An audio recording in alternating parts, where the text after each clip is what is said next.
கடந்த வாரத்திலே காடோஷ் என்ற தலைப்பில் நான் பிரசங்கம் பண்ண தொடங்கினேன். ගිය සතියේ කාඩෝෂ් කියනව ඒ මාතෘකාව යටතේ මම දේශනා කරන්න පටන් ගත්තා. காடோஷ் என்றால் என்ன என்று நான் விளக்கப்படுத்தினேன். කාඩෝෂ් කියනව ඒ වචනේ තේරුම මොකක්ද කියලා මම තේරුම් කරලා දුන්නා. காடோஷ் என்றால் பரிசுத்தம். කාඩෝෂ් කියන්නේ සුද්ධකම. ஆனால் பரிசுத்தம் என்றால் என்ன? හැබැයි සුද්ධකම කියන්නේ මොකක්ද? தமிழிலே பரிசுத்தம் என்று சொல்லுவது அல்ல, எபிரேய மொழியிலே காடோஷ் என்று சொல்லுவது. දෙමළ භාෂාවෙන් එහෙම නැත්නම් සිංහල භාෂාවෙන් සුද්ධකම කියන දේ නෙවෙයි, කාඩෝෂ් කියන දේ නෙවෙයි හේබ්‍රේය භාෂාවෙන් අර්ථවත් වෙන්නේ. ஆகவே கடந்த ஞாயிற்றுக்கிழமை காடோஷ் என்றால் என்னவென்று விளக்கப்படுத்தினேன். එනිසා ගිය සතියේ කාඩෝෂ් කියන්නේ මොකක්ද කියලා අපි විස්තර කෙරුවා. Last Sunday I explained what kadosh in Hebrew means. The translation of that is holiness. But what does holiness means? And I explained how people had misconstrued meanings pertaining to holiness. And I explained how God is holy. He is completely independent. He is there all by himself, complete and full. தேவன் யார் மீதும் எது மீதும் சார்ந்தில்லாமல் இருக்கிறார். දෙවියන් වහන්සේ කවුරු මතවත් කිසිම දෙයක් මතවත් යැපෙන්නේ නැහැ. அவர் தனித்துவமாக ஆனால் நிறைவோடு இருக்கிறார். උන්වහන්සේ තනිව ඒ නමුත් සම්පූර්ණත්වයට ජීවත් වෙනවා. இதை மனிதனால் புரிந்து கொள்ளவே முடியாது. මේක මනුෂ්‍යයන්ට තේරුම් ගන්නම බෑ. ஏனென்றால் நாம் எல்லா விஷயங்களிலும் சார்ந்திருக்கிறோம். ඇයි කියනවා නම් අපි හැම විෂයකදීම හැම කාරණාවකදීම යම් දෙයකට අපි හේතු වෙලා ඉන්නේ. நாம் நிற்பதற்கு ஒரு பூமி வேண்டும். අපි හිට ගන්න අපිට පොළොව ඕනේ. சுவாசிப்பதற்கு காற்று வேண்டும். හුස්ම ගන්න වාතය ඕනේ. உயிர் வாழ தண்ணீரும் சாப்பாடும் வேண்டும். අපිට ජීවත් වෙන්න වතුරයි කෑමයි ඕනේ. ஆலோசனை சொல்ல யாராவது வேண்டும். අපිට අනුශාසනා ගන්න කවුරු හරි ඕනේ. கதறி அழ எவனுடைய தோளாவது வேண்டும். අපිට එක එක ගහ අඬන්න කාගේ හරි උරහිසක් හරි ඕනේ. சண்டை பிடிக்கவாவது யாராவது வேண்டும். රණ්ඩු කරන්න හරි කවුරු හරි ඕනේ අපිට. திட்டி தீர்க்கவாவது எவளாவது வேண்டும். මේ බනින්න හරි අපිට කවුරු හරි ඕනේ බනින්න. கொஞ்சம் விளையாட ஒரு நாய்க்குட்டியாவது வேண்டும். හුරතල් ගන්න අපිට බලු පැටියෙක් හරි ඕනේ. காதலிப்பதற்கு ஒரு ஆம்பளை இல்லை என்றால் ஒரு பெண்ணு தேவை. ආදරය කරන්න එක පිරිමියෙකුට ගෑනු කෙනෙක් හරි ඕනේ. இது ஆகவே எப்பொழுது எந்த நேரமும் எதிலாவது சார்ந்திருக்கின்ற மனுஷன் ඒ නිසා හැම මොහොතකම මොනවා හරි දෙයකට අපි මොනවා හරි ආකාරයෙන් යැපීගෙන ඉන්න මිනිසා ஒன்றுக்குமே எதுவுமே யாருமே தேவையில்லாத தன்னிறைவு பெற்ற அந்த ஆண்டவரின் காதோஷை புரிந்து கொள்ளவே முடியாது. ඒ නිසා මොනම ආකාරයකින්වත් කිසිම දෙයක් මත කිසිම කෙනෙක් මත යැපෙන්නේ නැති ඔය දෙවියන් වහන්සේගේ පූර්ණත්වය කාදෝෂ් කියන සුද්ධකම අපිට තේරුම් ගන්න බෑ. We need a ground to stand. We need air to breathe. We need food and drinks to live. We need people to commune. We need fellowship to have fun. We need somebody to at least fight against. We are so dependent on many things and many people, and therefore we cannot fathom, comprehend, understand how there could be a person who is complete and aloof, who is completely independent and yet full. He doesn't need anybody or anything. So let's not try to understand that kadosh. ஆகவே அவருடைய காடோஷை புரிந்து கொள்ள முயற்சிக்க வேண்டாம். ඒ නිසා උන්වහන්සේගේ කාදෝෂ් කිසිම මොහොතක තේරුම් ගන්න උත්සාහ කරන්න එපා. உதாரணமாக උදාහරණයක් විදිහට ஆண்டவர் நேரத்துக்கு கட்டுப்பட்டவர் அல்ல. දෙවියන් වහන්සේ වෙලාවට කොටු ඒ කියන්නේ වෙලාවකට රාමුණා වූ කෙනෙක් නෙවෙයි. For example, God is not limited by time. So therefore God doesn't have past, present and future. ஆண்டவருக்கு கடந்த காலம் இல்லை, நிகழ்காலம் இல்லை, எதிர்காலம் இல்லை. ඒ කියන්නේ දෙවියන් වහන්සේට අතීතයක් හෝ වර්තමානයක් හෝ අනාගතයක් නැහැ. நமக்கு தான் அவையெல்லாம் உண்டு. අපිට තමයි මේ හැමදේම පොදු. அப்போ அவருக்கு ஒரு நாள் 1000 வருஷம் மாதிரியாம், 1000 வருஷம் ஒரு நாள் மாதிரியாம். இது நமக்கு புரிந்து கொள்ள முடியாது. ඒ නිසා උන්වහන්සේට එක දවසක් දවස් අවුරුදු 1000 ගාණක් වගේලු අවුරුදු 1000 ගාණක් එක දවසක් වගේලු මේක අපිට තේරුම් ගන්න அது எப்படி எதுவுமே இல்லாம அவர் இருக்க முடியும்? ඒක කොහමද උන්වහන්සේ කිසිම දෙයක් නැතුව එහෙම ඉන්නේ? அவர் ஏதாவது ஒண்ணு வேணும்ல, උන්වහන්සේට මොනවා හරි දෙයක් ඕනේනේ. பரலோகமாவது வேணும்ல அவர் இருக்கிறதுக்கு. ස්වර්ගය හරි ඕනේ උන්වහන්සේට ඉන්න. பரலோகத்தையும் ஆண்டவர் எப்பயோ படைச்சாராம். ඒ ස්වර්ගයත් කවද්ද උන්වහන්සේ මැව්වා. அந்த படைப்பதற்கு முன்பு ஆண்டவர் இருந்திருக்கிறார். ඒ මැවීමට ප්‍රථමත් උන්වහන්සේ හිටියා. பரலோகத்தை படைக்க முன்பு ஆண்டவர் இருந்தார். ඒ ස්වර්ගය මවන්න කලිනුත් උන්වහන්සේ හිටියා. எங்க இருந்தார்? කොහෙද හිටියේ? ஒரு இடமும் இருக்கவில்லை, කිසිම ස්ථානයක් තිබුණේ නැහැ. ஆனால் ஆண்டவர் இருந்தார். හැබැයි උන්වහන්සේ හිටියා. எப்படி කොහොමද? புரிந்து கொள்ள முடியாது. ඒක තේරුම් ගන්න බෑ. இதுதான் ஐயா நம்முடைய ஆண்டவர். මේක තමා අපේ දෙවියන් වහන්සේ. இதுதான் காதோஷ். මේක තමා කාදෝෂ්. You know, our God was existing before he created heavens. Now we don't understand that. We want to know, okay, now God lives in heaven, so there is a place where he lives. Excuse me, before he created heaven, he existed. Where did he exist? We don't know. He is not limited to space, time and matter. ஆண்டவர் நேரத்துக்கோ இடத்துக்கோ பொருளுக்கோ அடங்கினவர் அல்ல. දෙවියන් වහන්සේ කාලයකට හෝ යම් කෙනෙකුට හෝ එහෙම නැත්නම් යම් දෙයකට හෝ සීමා වූ කෙනෙක් නෙවෙයි. ஆண்டவர் இவையெல்லாம் உருவாக முன்பு இருந்தார். උන්වහන්සේ මේ හැම දෙයක්ම මවන්න කලින් හිටියා. முதலாவது என்ன செய்தார்? ඉස්සර මොනවද කරේ? காலத்தை உண்டாக்கி கொடுத்தார். උන්වහන්සේ කාලය නිර්මාණය කරා. ஆதியிலே පටන් ගැන්මේදී God created time. He created in the beginning. You know the meaning of in the beginning in Hebrew is Bereshit.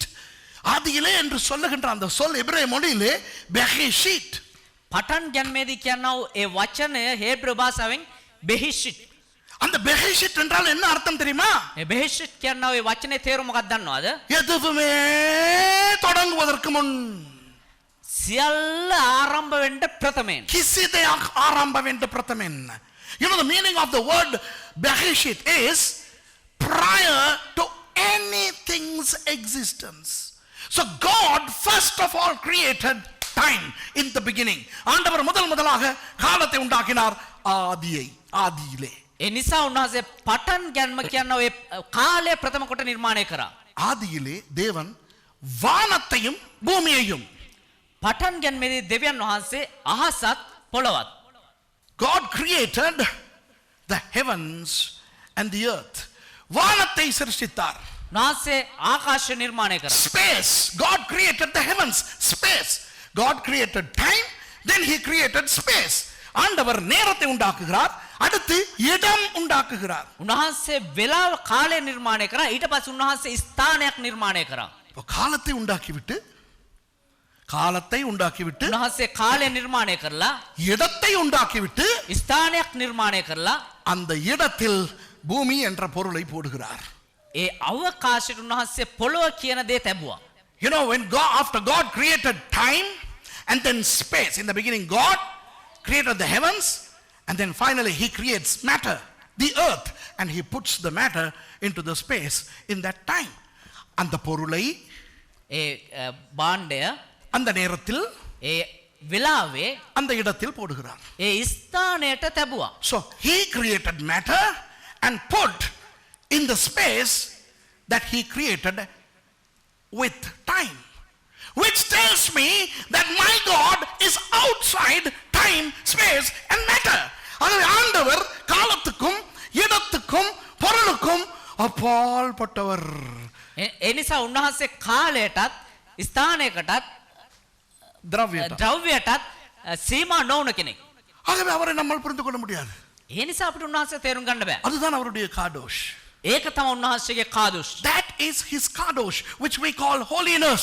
We will never ever understand his kadosh even when we live with him in heaven eternally. அவரோடு போய் பரலோகத்திலே நித்திய காலமாய் வாழும்போது கூட அது நமக்கு புரிய போவதில்லை. අපිට කවදාවත් ඒක තේරුම් ගන්න බෑ. අපි සදාකාල ජීවන ලැබලා ස්වර්ගයේ ජීවත් වෙද්දිවත් අපිට ඒක තේරුම් ගන්න බෑ. முதல் இந்த ரெண்டு தட்டு ஏர்பஸ் A380 கட்டுநாயக்கிக்கு வந்தது போன மாசம். පළමු වතාවට මේ කටුනායකට තට්ටු දෙකේ ගුවන් යානාව A380 Emirates flight එක ආවා. You know the first double decker aircraft A380 belonging to the Emirates company came to Katunayaka Colombo airport last month. நான் அதிலே 2008 இருந்து போய்கிட்டு இருக்கிறேன். මම ඒක 1908 ඉඳන් ගමන් කරමින් ඉන්නවා. I am traveling on A380s from 2008. The first time I saw the A380, it was very new even for Emirates, and I was in one of those machines bound to London, and my jaws dropped. I was like, wow, this is a flying city.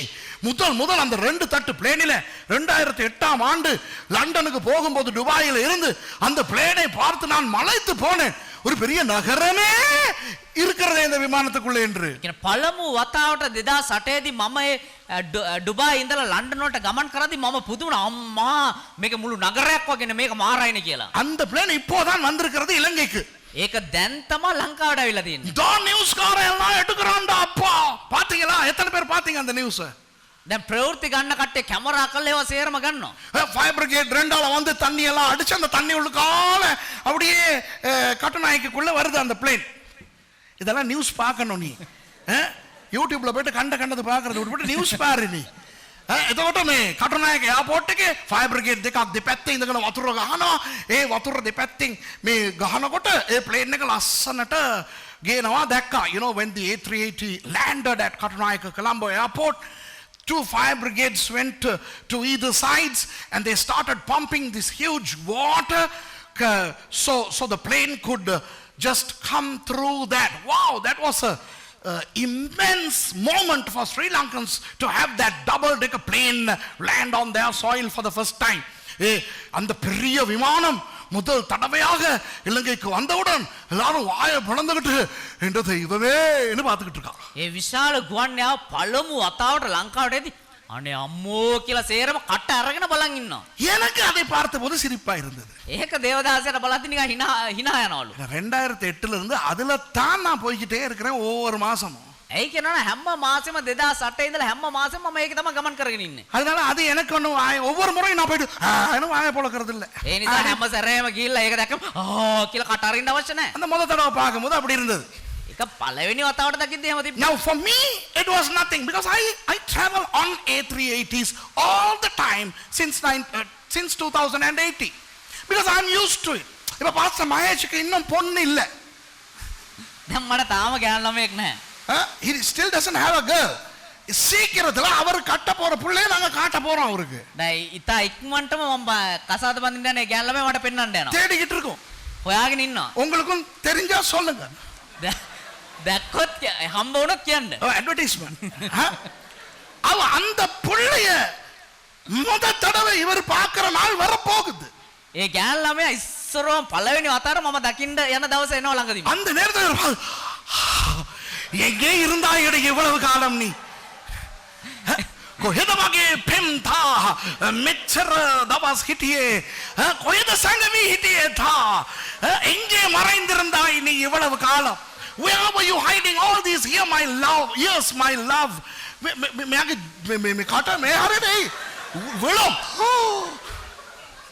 சொல்லு. කට නෙවෙයි දිවෙයි මේ හරියට. දැන් තේරෙනවද? මට වඩා කාටද කැක්කම කියලා දැන් තේරෙනවද? வாயில நாக்கு வருமா இவ்வளவு தூக்குறது? இப்போ இந்த கிளேரா ராகு ரெண்டு பேரும் எலும்பிடுங்க, கொஞ்சம் எலும்பின்னு ஆக்களுக்கு காட்டுங்க உங்களை. மே அப்பே டார்லிங்ஸ் அப்பே மவுண்ட் காமெலுக்கு டார்லிங்ஸ்ல அது என்ன ஹெரண்ட் மாட்டாங்க ஹெரண்ட் இந்த கிளேரா ராகு திரும்படி பிரசங்கத்துக்கு தேவடி. ஓகே, 2003ஆம் ஆண்டு கலஹால இருக்கிற ரகுவ என்கிட்ட இருக்கிற கிளேராவுக்கு பேசுறோம். 2003 වර්ෂයේ ගලහා හිටපු බ්‍රදර් රගුට අපි ගාව හිටපු සහෝදරි ක්ලේරාව පෙන්නුවා. உட்காருங்க. பொண்ணை பார்க்கறதுக்கு ரகுவை கூட்டிட்டு வந்துட்டாங்க. මේ ගෑන් ළමයා බලන්න බ්‍රදර් රගු එක්කන් ආවා. அப்ப அந்த பெண்ணுக்கு ஒரு வீடு இருந்துச்சு, இதெல்லாம் இருக்கல. මේ මොකුත් තිබෙන්නේ අර පිටිපස්සේ පොඩි ගේ කෑල්ලක් තිබ්බා. ஒரு 15 நிமிஷம் ரகுவை கிளேராவோட தனியா பேச விட்டோம். විනාඩි 15ක් සහෝදර රගුට අවස්ථාව දුන්නා සහෝදරි ක්ලේරත් එක්ක කතා කරන්න. You know, in 2003 when Ragu, who was in Galaha, was proposed to Clara, who was here with me, we gave 15 minutes for both of them to talk, and then after 15 minutes we came. 15 நிமிடங்களுக்கு பிறகு நான் வந்தேன். විනාඩි 15කට පස්සේ දේවදාස ඇවිල්ලා තිනවා එතෙන්ද. வந்து கிளேராவை அனுப்பிட்டு ඇවිල්ලා සහෝදර ක්ලේරාව යවලා ரகு கிட்ட கேட்டேன், ரகு பொண்ணை பிடிச்சிருக்கான்ட்டு. සහෝදර රඝුන් යවුවා කොහමද ගෑනු ළමයි ඇල්ලුවාද?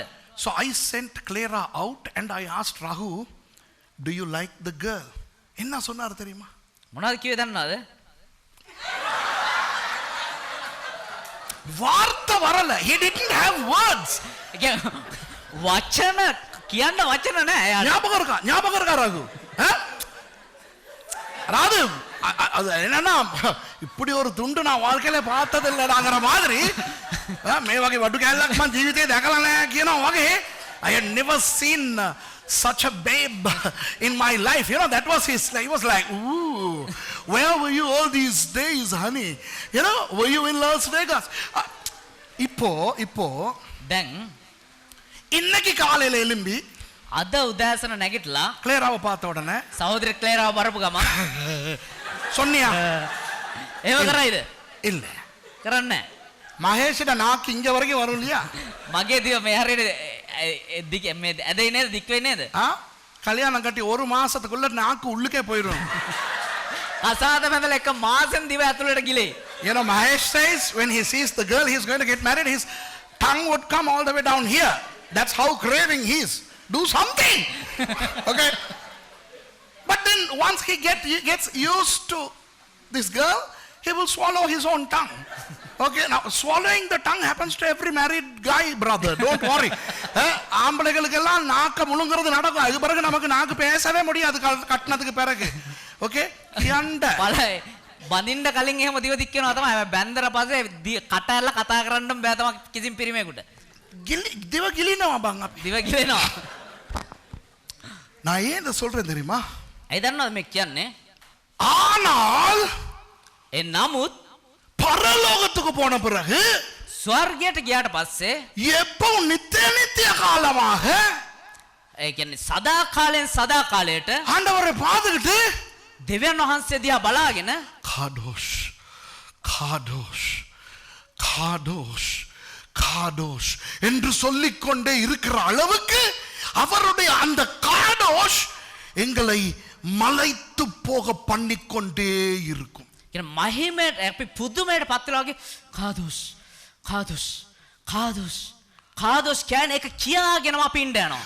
பரலோகத்துக்கு போய் ஒரு 5000 வருஷங்களுக்கு பிறகும் ස්වර්ගයට ගිහිල්ලා අවුරුදු 1000 ගානකට පස්සෙත් அப்பதான் அவருடைய காடோஷை பார்க்கிற மாதிரி காடோஷ் காடோஷ் காடோஷ் என்று துடித்துக் கொண்டே இருப்போம். මේ දැන් තමයි උන්වහන්සේගේ කාදෝස් අපි දකින්නේ වගේ කාදෝස් කාදෝස් කාදෝස් කියගෙන ඉන්න යනවා. ஏனென்றால் ඇයි කියනවා නම් அவருடைய காடோஷை பார்க்க பார்க்க எங்களுக்கு புதிதாக இருக்கும், புதிராக இருக்கும், விளங்கிக் கொள்ள முடியாமல் இருக்கும், மலைத்து போய் கொண்டே இருப்போம்.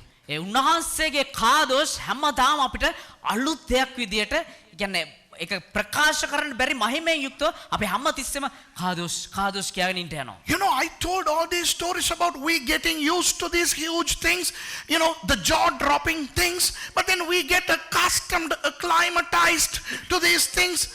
But when we go to heaven, no matter how many thousands of years do we look at God's kadosh, we would be shocked to smithereens every time, every moment, and we would be dropping our jaws saying, Kadosh, Kadosh, Kadosh. Even after 5,000 years, we would be saying the same thing as if we had just come to heaven. இது தேவதூதர்களுக்கு நடந்தது. මේක දේවදූතයන්ට පවා සිද්ධ වුණා. நடந்தது அல்ல, நடந்து கொண்டிருக்கிறது. සිදු වුණා විතර නෙමෙයි අදත් සිද්ධ වෙමින් පවතිනවා. வேதத்திலே பழைய ஏற்பாட்டிலோ புதிய ஏற்பாட்டிலோ ஏசாயா 6ஆம் அதிகாரத்திலோ வெளிப்படுத்தலோ எங்கு வேண்டுமானாலும் பாருங்கள். පරණ යුසුමේ අලුත් යුසුමේ ඒසායා පොතේ එලිදරා පොතේ කොහේ බැලුවත් බලන්න. எந்த நேரமும் தேவதூதர்கள் பரிசுத்தர் பரிசுத்தர் பரிசுத்தர் காடோஷ் காடோஷ் காடோஷ் என்று சொல்லிக் கொண்டிருக்கிறார்கள் என்று வாசிப்பீர்கள். කොහේ බැලුවත් ඒ දිවසේ ශුද්ධයි ශුද්ධයි ශුද්ධයි කාදෝස් කාදෝස් කියාගෙන මින්න අපිට බලන්න පුළුවන්. You read from the Old Testament, you read from the New Testament, you read from Isaiah 6, you read from Revelation, all the time you will see angels saying holy, holy, holy. Why? Because every time all the time they are with God and they are always shocked about his kadosh, because it's absolutely unfathomable. இது தெரியாத நம்மால் நினைக்கிறது මේක දන්නේ නැති අපේ මිනිස්සු හිතනවා பரிசுத்தர் பரிசுத்தர் பரிசுத்தர் பரிசுத்தர் பரிசுத்தர் பரிசுத்தர் සුදයි සුදයි සුදයි සුදයි සුදයි பரிசுத்தர் பரிசுத்தர் பரிசுத்தர். සුදයි සුදයි You know, we think that when the angels in heaven are just saying holy holy holy holy holy holy, அவன் நாங்களும் போன பிறகு ඒතර අපිත් ගියාට පස්සේ நாங்களும் பரலோகத்துல இருந்து අපිත් ස්වර්ගයේ ඉඳලා பரிசுத்தர் பரிசுத்தர் பரிசுத்தர். සුදයි සුදයි සුදයි සුදයි நான் நிக்கிற தரை பளிங்கு தரையா தங்க தரையா? මම මේ හිටගෙන ඉන්න මේ භූමිය මේ මාණික්‍යද එහෙම නැත්නම් රත්තරන්ද ஹோலி ஹோலி ஹோலி பரிசுத்தர் பரிசுத்தர் பரிசுத்தர். සුදයි සුදයි සුදයි mercy வந்திருக்கணுமே. பரிசுத்தர் பரிசுத்தர் பரிசுத்தர் பரிசுத்தர் பரிசுத்தர் பரிசுத்தர். எப்படி நல்லா இருக்கீங்களா? வந்துட்டீங்க இல்லையா பரலோகத்துக்கு? මේ වගේ රංගපාගෙන ආග පාපන් නැත්තම් උඩ කොහමද කෙල්ල කම්බෙන්නේ? සිස්ටර් මර්සි ආවත් දන්නේ ඉන්න එන්න එන්න ආවනේ හරි සුද්දයි සුද්දයි සුද්දයි සුද්දයි. You know, we think that when we get to heaven, hey, we think when we get to heaven we would be saying holy holy holy, and we would say, am I standing on golden streets or pearly street? Where's the pearly gate? Somebody said there's going to be a pearly gate. Okay, let's see how many Americans are there. How many? Okay, holy, holy, holy. In the meantime, you know, from time to time, holy, holy, holy. Okay. Stupid idiosyncrasy. முட்டாள்தனம். මේක මෝඩකම. பரலோகத்துக்கு போனா எத்தனை கிரீடத்துல எத்தனை முத்து இருக்குன்னு பாப்பானா? ස්වර්ගයට ගිහලා ඒ ඔටුන්නේ මුතු කොච්චක් තියෙනවද කියලා බලනවා. ஒட்டுன்னா பரலோகத்துக்கு போய் பரிசுத்தர் பரிசுத்தர் பரிசுத்தர். ස්වර්ගයට ගිහලා සුදයි සුදයි සුදයි பரிசுத்தர் பரிசுத்தர் பரிசுத்தர். සුදයි සුදයි සුදයි எங்கன தொடங்குறது? 1 2 3 பரிசுத்தர் பரிசுத்தர் பரிசுத்தர் 7 8 සුදයි සුදයි සුදයි 1 2 3 කොහෙන්ද පටන් සුදයි සුදයි සුදයි සුදයි 1 2 3. You know, people have a corrupted idea of heaven, which they think is something like earth with God. அதாவது பூமி மாதிரி இருக்கும், ஆனா ஆனா ஆண்டவர் இருப்பார். මේ පොළොව වගේම තියෙ ඒ උනාට දෙවියන් වහන්සේ ඉන්නවා. அதான் ஒரு இளிச்ச வாய் சொல்றான் என்னன்னா பரலோகம் நார்மல், வந்து பாருங்க நார்மல். ඒ නිසා තමයි කට කැඩිච්චවුන් කියන්නේ ස්වර්ගය නිකන් සාමාන්‍ය දෙයක් ඇවිල්ලා බලන්න කියලා. அதுதா, you know, some fellows say heaven is normal. I mean, you know, Jesus is playing water. சின்ன பிள்ளை எல்லாம் ஊஞ்சல் ஆடிக்கிட்டே பரிசுத்தர் பரிசுத்தர் பரிசுத்தர் அங்கிள், தேவன் அங்கிள், பரிசுத்தர் பரிசுத்தர் பரிசுத்தர், எஸ் அங்கிள், எஸ் அப்பா, எஸ் அப்பா, பிதா தாத்தா, இங்க பரிசுத்தர் பரிசுத்தர் பரிசுத்தர், பரிசுத்தாவி அங்கிள், பரிசுத்தர் பரிசுத்தர் பரிசுத்தர். காபிரியல் தள்ளி விட்டுக்கிட்டு இருக்காரு ஊஞ்சல்ல. ඒ නිසා තමයි කට්ටිය හිතන යේසුස් වහන්සේ මේ වතුරත් එක්ක පොඩි ළමයි එක සෙල්ලම් කරන් ඉන්නවා. මේ ඔන්චිලි පද්දනවා සුදයි සුදයි සුදයි සුදයි සුදයි සුදයි සුදයි කියන පොඩි ළමයි ඔන්චිලි පද්දේන හුරතල් කරන් ඉන්නවා කියලා ඒක තමයි මිනිස්සු හිතන්නේ. ඉතින් පොඩි ළමයිනේ කොහොමද සුදත් වහන්සේට කතා කරන්නේ කියන්නේ? මේ යේසුස් තාත්තේ සුදයි සුදයි සුදයි තාත්තේ පියාණන් තාත්තේ නෑ, පියාණන් තාත්තේ නෙවෙයි, යේසුස් තාත්තේ කියන පියාණන් වහන්සේ සීයා. එතකොට මේ සුදත් වහන්සේ අංකල් සුදයි සුදයි සුදයි ගාබ්‍රියල් හයියෙන් තල්ලු කරන්නකෝ. காபிரியல் பெலமா தள்ளே, ஏன்னா அடுத்த பக்கம் மிகாயல் இன்னொருத்தனை பெலமா தள்ளிக்கிட்டு இருக்காரு. ඒ කියන්නේ ගාබ්‍රියල්ට වඩා හයිය මේ මිකායල් තව එක්කෙනෙක් තල්ලු කරන් ඉන්නවා. You know, as if Gabriel is you know, pushing the swing of these children, and they are like, holy holy holy Father, holy holy holy Son, holy holy holy holy Spirit. You know, this is sheer rugged, stupid, idiosyncratic folly. ஒரு பயங்கர முட்டாள்தனமான அறிவு கெட்டத்தனம். මේක ඇවිල්ලා ඉතා ගොම් බూరు මීහරක් මෝඩකමක්. Thank you. ஆண்டவரை பார்க்கும்போது நமக்கு அந்த காடோஷ், காடோஷ் காடோஷ், දෙවියන් වහන්සේ අපිට දැක්කම අයිயோ කාදොස් කාදොස්. நம்மால எப்படி நினைச்சிட்டு இருக்கான் தெரியுமா? අපේ මිනිස්සු කොහමද හිතන් ඉන්නේ? இந்த யாராவது வாங்கி கொண்டாந்து கொடுக்குறாங்களா, Emirates விளையாட்டு plane. ඒ කියන්නේ කවුරු හරි ගෙනල්ලා දෙනවලු අර එමිරේට්ස් මේ ගුවන් යානයක් සෙල්ලම් බඩුවක්. அப்ப நாங்க வீட்ல விளையாடிக்கிறோம். விளையாடிக்கிட்டு இருக்கோம் வீட்ல. ඒතර අපි සෙල්ලම් කරගෙන So we have a toy plane, Emirates A380 toy plane, and then we are playing with it. And now we know that the real 380 has come to Colombo, and we are going to the airport with the toy plane. இப்ப A380 வந்து இறங்கிருச்சு கட்டுநாயக்கிக்கு. நாங்க இந்த விளையாட்டு ஏரோப்ளேனை எடுத்துக்கிட்டு போறோம். දැන් අර තට්ටු දෙකේ ගුවන් යානය කටුනායකට ඇවිල්ලා තියෙනවා. අපිත් අර සෙල්ලම් ගුවන් යානත් අරගෙන යන්නේ. அப்ப அது உண்மையான பிளேன் எல்லாரும் பார்த்துக்கிட்டு இருக்கும்போது දැන් අර සැබෑ ගුවන් යානය හැමෝම බලන් ඉද්දි அது என்ன பெருசு இருந்தா அதே தான் நானும் வச்சிருக்கேன். இங்க பாருங்க. ඒක මොකද්ද මේ මායාතේ තියෙන ඒ වගේ කන්න. அதே தான் என்கிட்ட இருக்குது. ඒකමනේ තියෙන්නේ. நார்மல் பாருங்க அதே கலர். ඒ වගේම තමයි ඒ පාටමයි. கொஞ்சம் அது பெருசு இது சின்னது. පොඩ්ඩක් ඒක ලොකුයි මේක පොඩි It's එච්චර. as if saying, I go to the airport and I see the huge 380 and I am now reveling upon my 380 toy and I'm saying, well, it's the same thing I have. That's a little bit bigger than this. But look, உங்களுக்கு அன்பானவர்களே ஆண்டவருடைய மகத்துவத்தை ரசித்து முடிக்க முடியாது. ප්‍රේමවන්තින් දෙවියන් වහන්සේගේ මහිමාන්විත භාවය අපිට රස විඳලා ඉවර කරන්න බෑ. We cannot completely understand God's magnitude, hugeness. Okay? அதுதான் ஆண்டவருடைய காடோஷ்.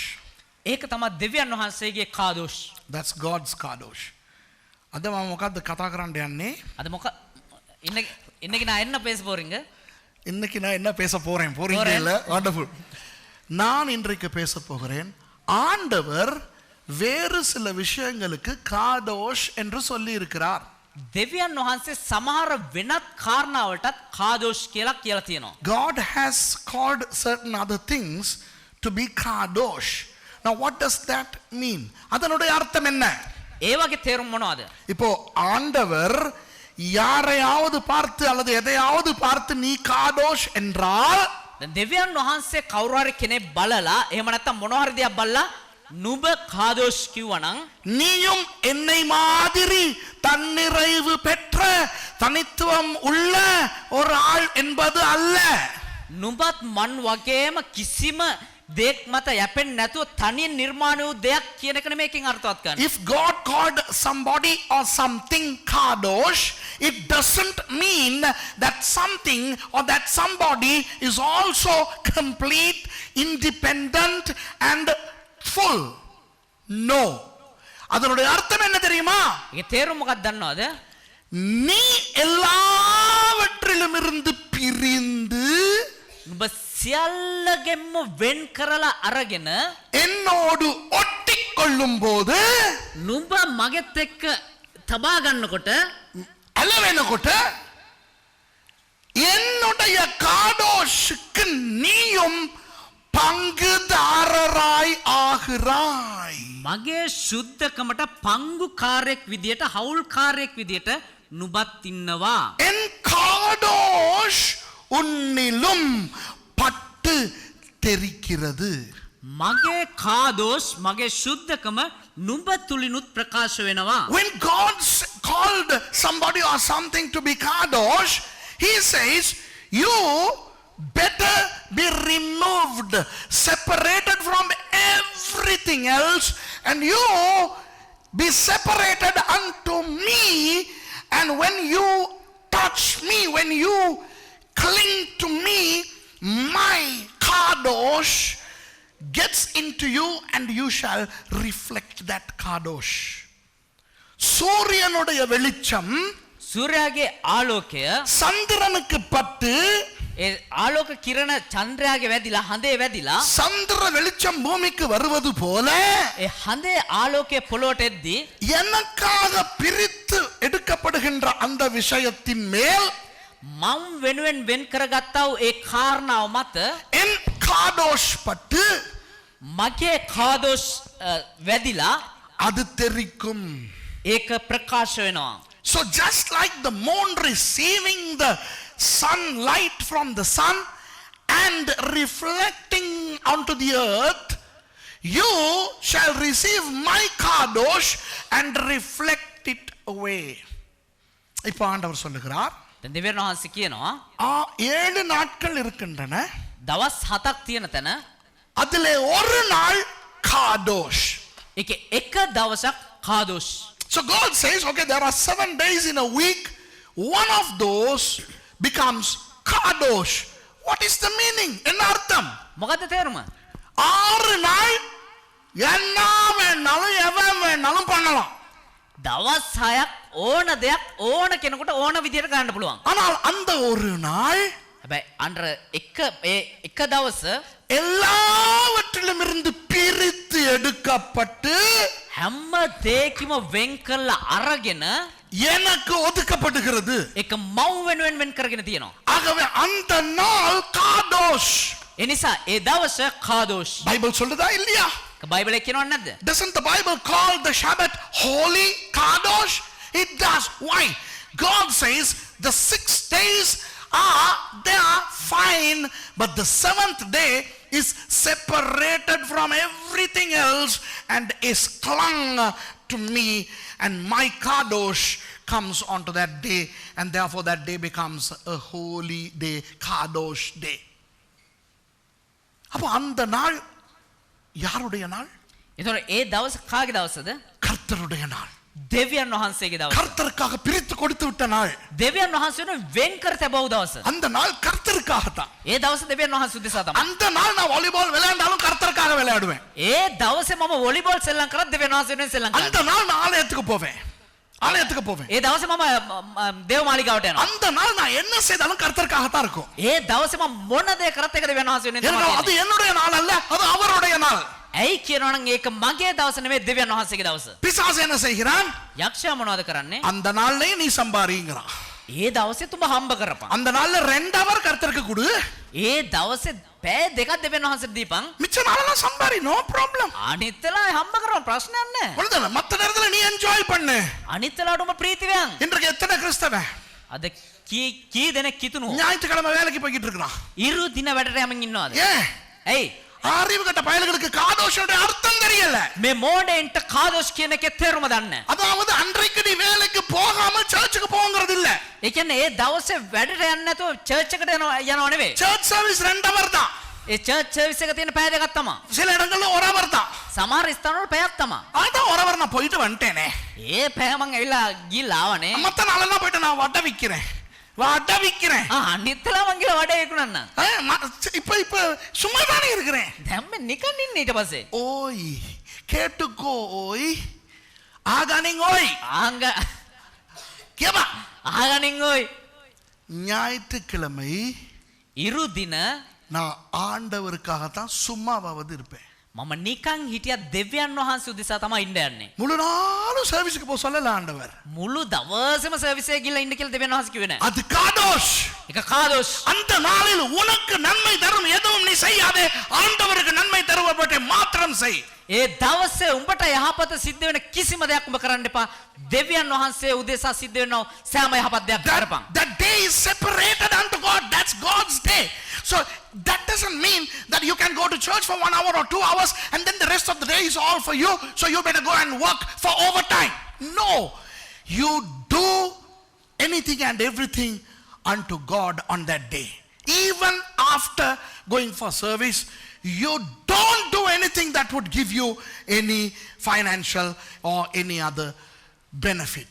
அந்த நாளில் நீ ஆராதனைக்கு போனதுக்கு பிறகு கூட ඒ දවසේ නමස්කාරයට ගියාටත් පස්සේ உனக்கு வருமானம் வரும்படி, ඔබට ආදායමක් වෙන විදියට, உனக்கு நன்மை வரும்படி ඔබට යහපතක් සිද්ධ වෙන විදියට நீ வேலை செய்வாயானால் ඔබ වැඩ කරන්නෙක්ව සිටිනවා නම් ஆண்டவருடைய காதோஷ் நாளை நீ அழுக்காக்குகிறாய். ஆண்டவரிடத்திலிருந்து அந்த நாளை பிரிக்கிறாய். ඒ දෙවියන් වහන්සේ වෙනුවෙන් වෙන්නුණා වේ කාදෝෂ් කියන දවස නුඹ නැති කරනවා, විනාශ කරනවා. එහෙම නැත්නම් ඒ වෙන් කිරීමෙන් ඔබ අයින් වෙලා. பிசாசு என்ன செய்து வைத்திருக்கிறான் தெரியுமா? යක්ෂයා මොනවද දන්නවද කරන් ඉන්නේ? நான் தான் சர்வீஸ்க்கு போயிட்டு வந்துட்டேனே. මම සර්විස් එකට ගිහලා ආවනේ. சோ ஆண்டவருக்கு கொடுக்க வேண்டியதை கொடுத்தாச்சு. ඉතින් දෙවියන් වහන්සේට දෙන්න ඕනෙලා දුන්නානේ. இப்ப போயிட்டு பேமெண்ட்ல போயிட்டு நான் பனியன் விக்கிறேன். දැන් පේමන්ට් එකට ගිහලා මම බැනියම් විකුණනවා. அப்போ அதாவது 24 மணி நேரம் காதோஷ். ඒ කියන්නේ පැය 24ම කාදෝෂ්. நமக்கு ஞாயிற்றுக்கிழமை. අපිට ඉරිදා. மத்திய கிழக்குல இருப்பவர்களுக்கு வெள்ளிக்கிழமை, මැද පෙරදි කට්ටියන්ට එක සිකුරාදා. இஸ்ரேல்ல இருப்பவர்களுக்கு சனிக்கிழமை. එක ඊශ්‍රායල් වල ඉන්න අයට සෙනසුරාදා. அது எந்த நாள் என்பது எங்களுக்கு பிரச்சனை அல்ல. මොන දවසද කියන එක අපිට ප්‍රශ්නයක් නෑ. ஆனால் ஏழில் ஒரு நாள் எங்களுடையது அல்ல, காடோஷ். හැබැයි මේ දවස් 7 එක දවසක් අපේ නෙමෙයි දෙවියන් වහන්සේගේ එක කාදොස්. For us it's Sunday. For those who are in the Middle East it's Friday. For those who are in Israel it's Saturday. Nonetheless, one of the 7 days happens to be a Kadosh day. It belongs to God. So you will not engage in earning for yourself on that day. செய்யுங்க. කරන්න. Pastor Suresh கொஞ்சம் ஓவரா பேசுறாரு. පාසුරේ පොඩ්ඩක් over කතා කරනවා. எங்க கஷ்டம் எங்களுக்கு தானே தெரியும். අපේ අමාරුකම අපිට නේ දන්නේ. செய்ய. කරන්න. பாருங்க உங்க பொருளாதார வாழ்க்கை எப்படி இருக்கும். බලන්න ඔබේ ආර්ථික ජීවිතය කොහොමද තියෙන්නේ කියලා. நாரும் ගඳ ගහයි. காசு பாருங்க எப்படி அழியும்னு. ඒ මුදල් බලන්න කොහොමද නැති වෙගෙන යන්නේ කියලා විනාශ. சம்பாதிங்க, ஓவர் டைம் கிடைக்கும். හම්බ කරන්න ඕවර් டைம் දාලා හම්බ කරන්න. ஞாயிற்றுக்கிழமை பேமெண்ட்ல போய் வித்தா நிறைய பேர் வந்து வாங்குவான்.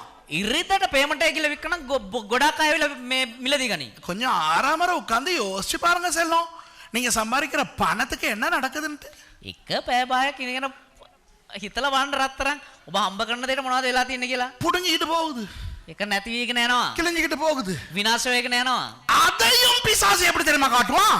ඒකත් යක්ෂයා මොනවද කරලා කොහොමද දන්නවද පෙන්වන්නේ? பாத்தியா அப்படி சம்பாரிச்சுமே செலவு அதிகம் இருக்கிறனால இன்னும் சம்பாதிக்கத்தானே வேணும்னு அதையும் காட்டுவான். ඒක කොහොමද යක්ෂයා පෙන්වන්නේ?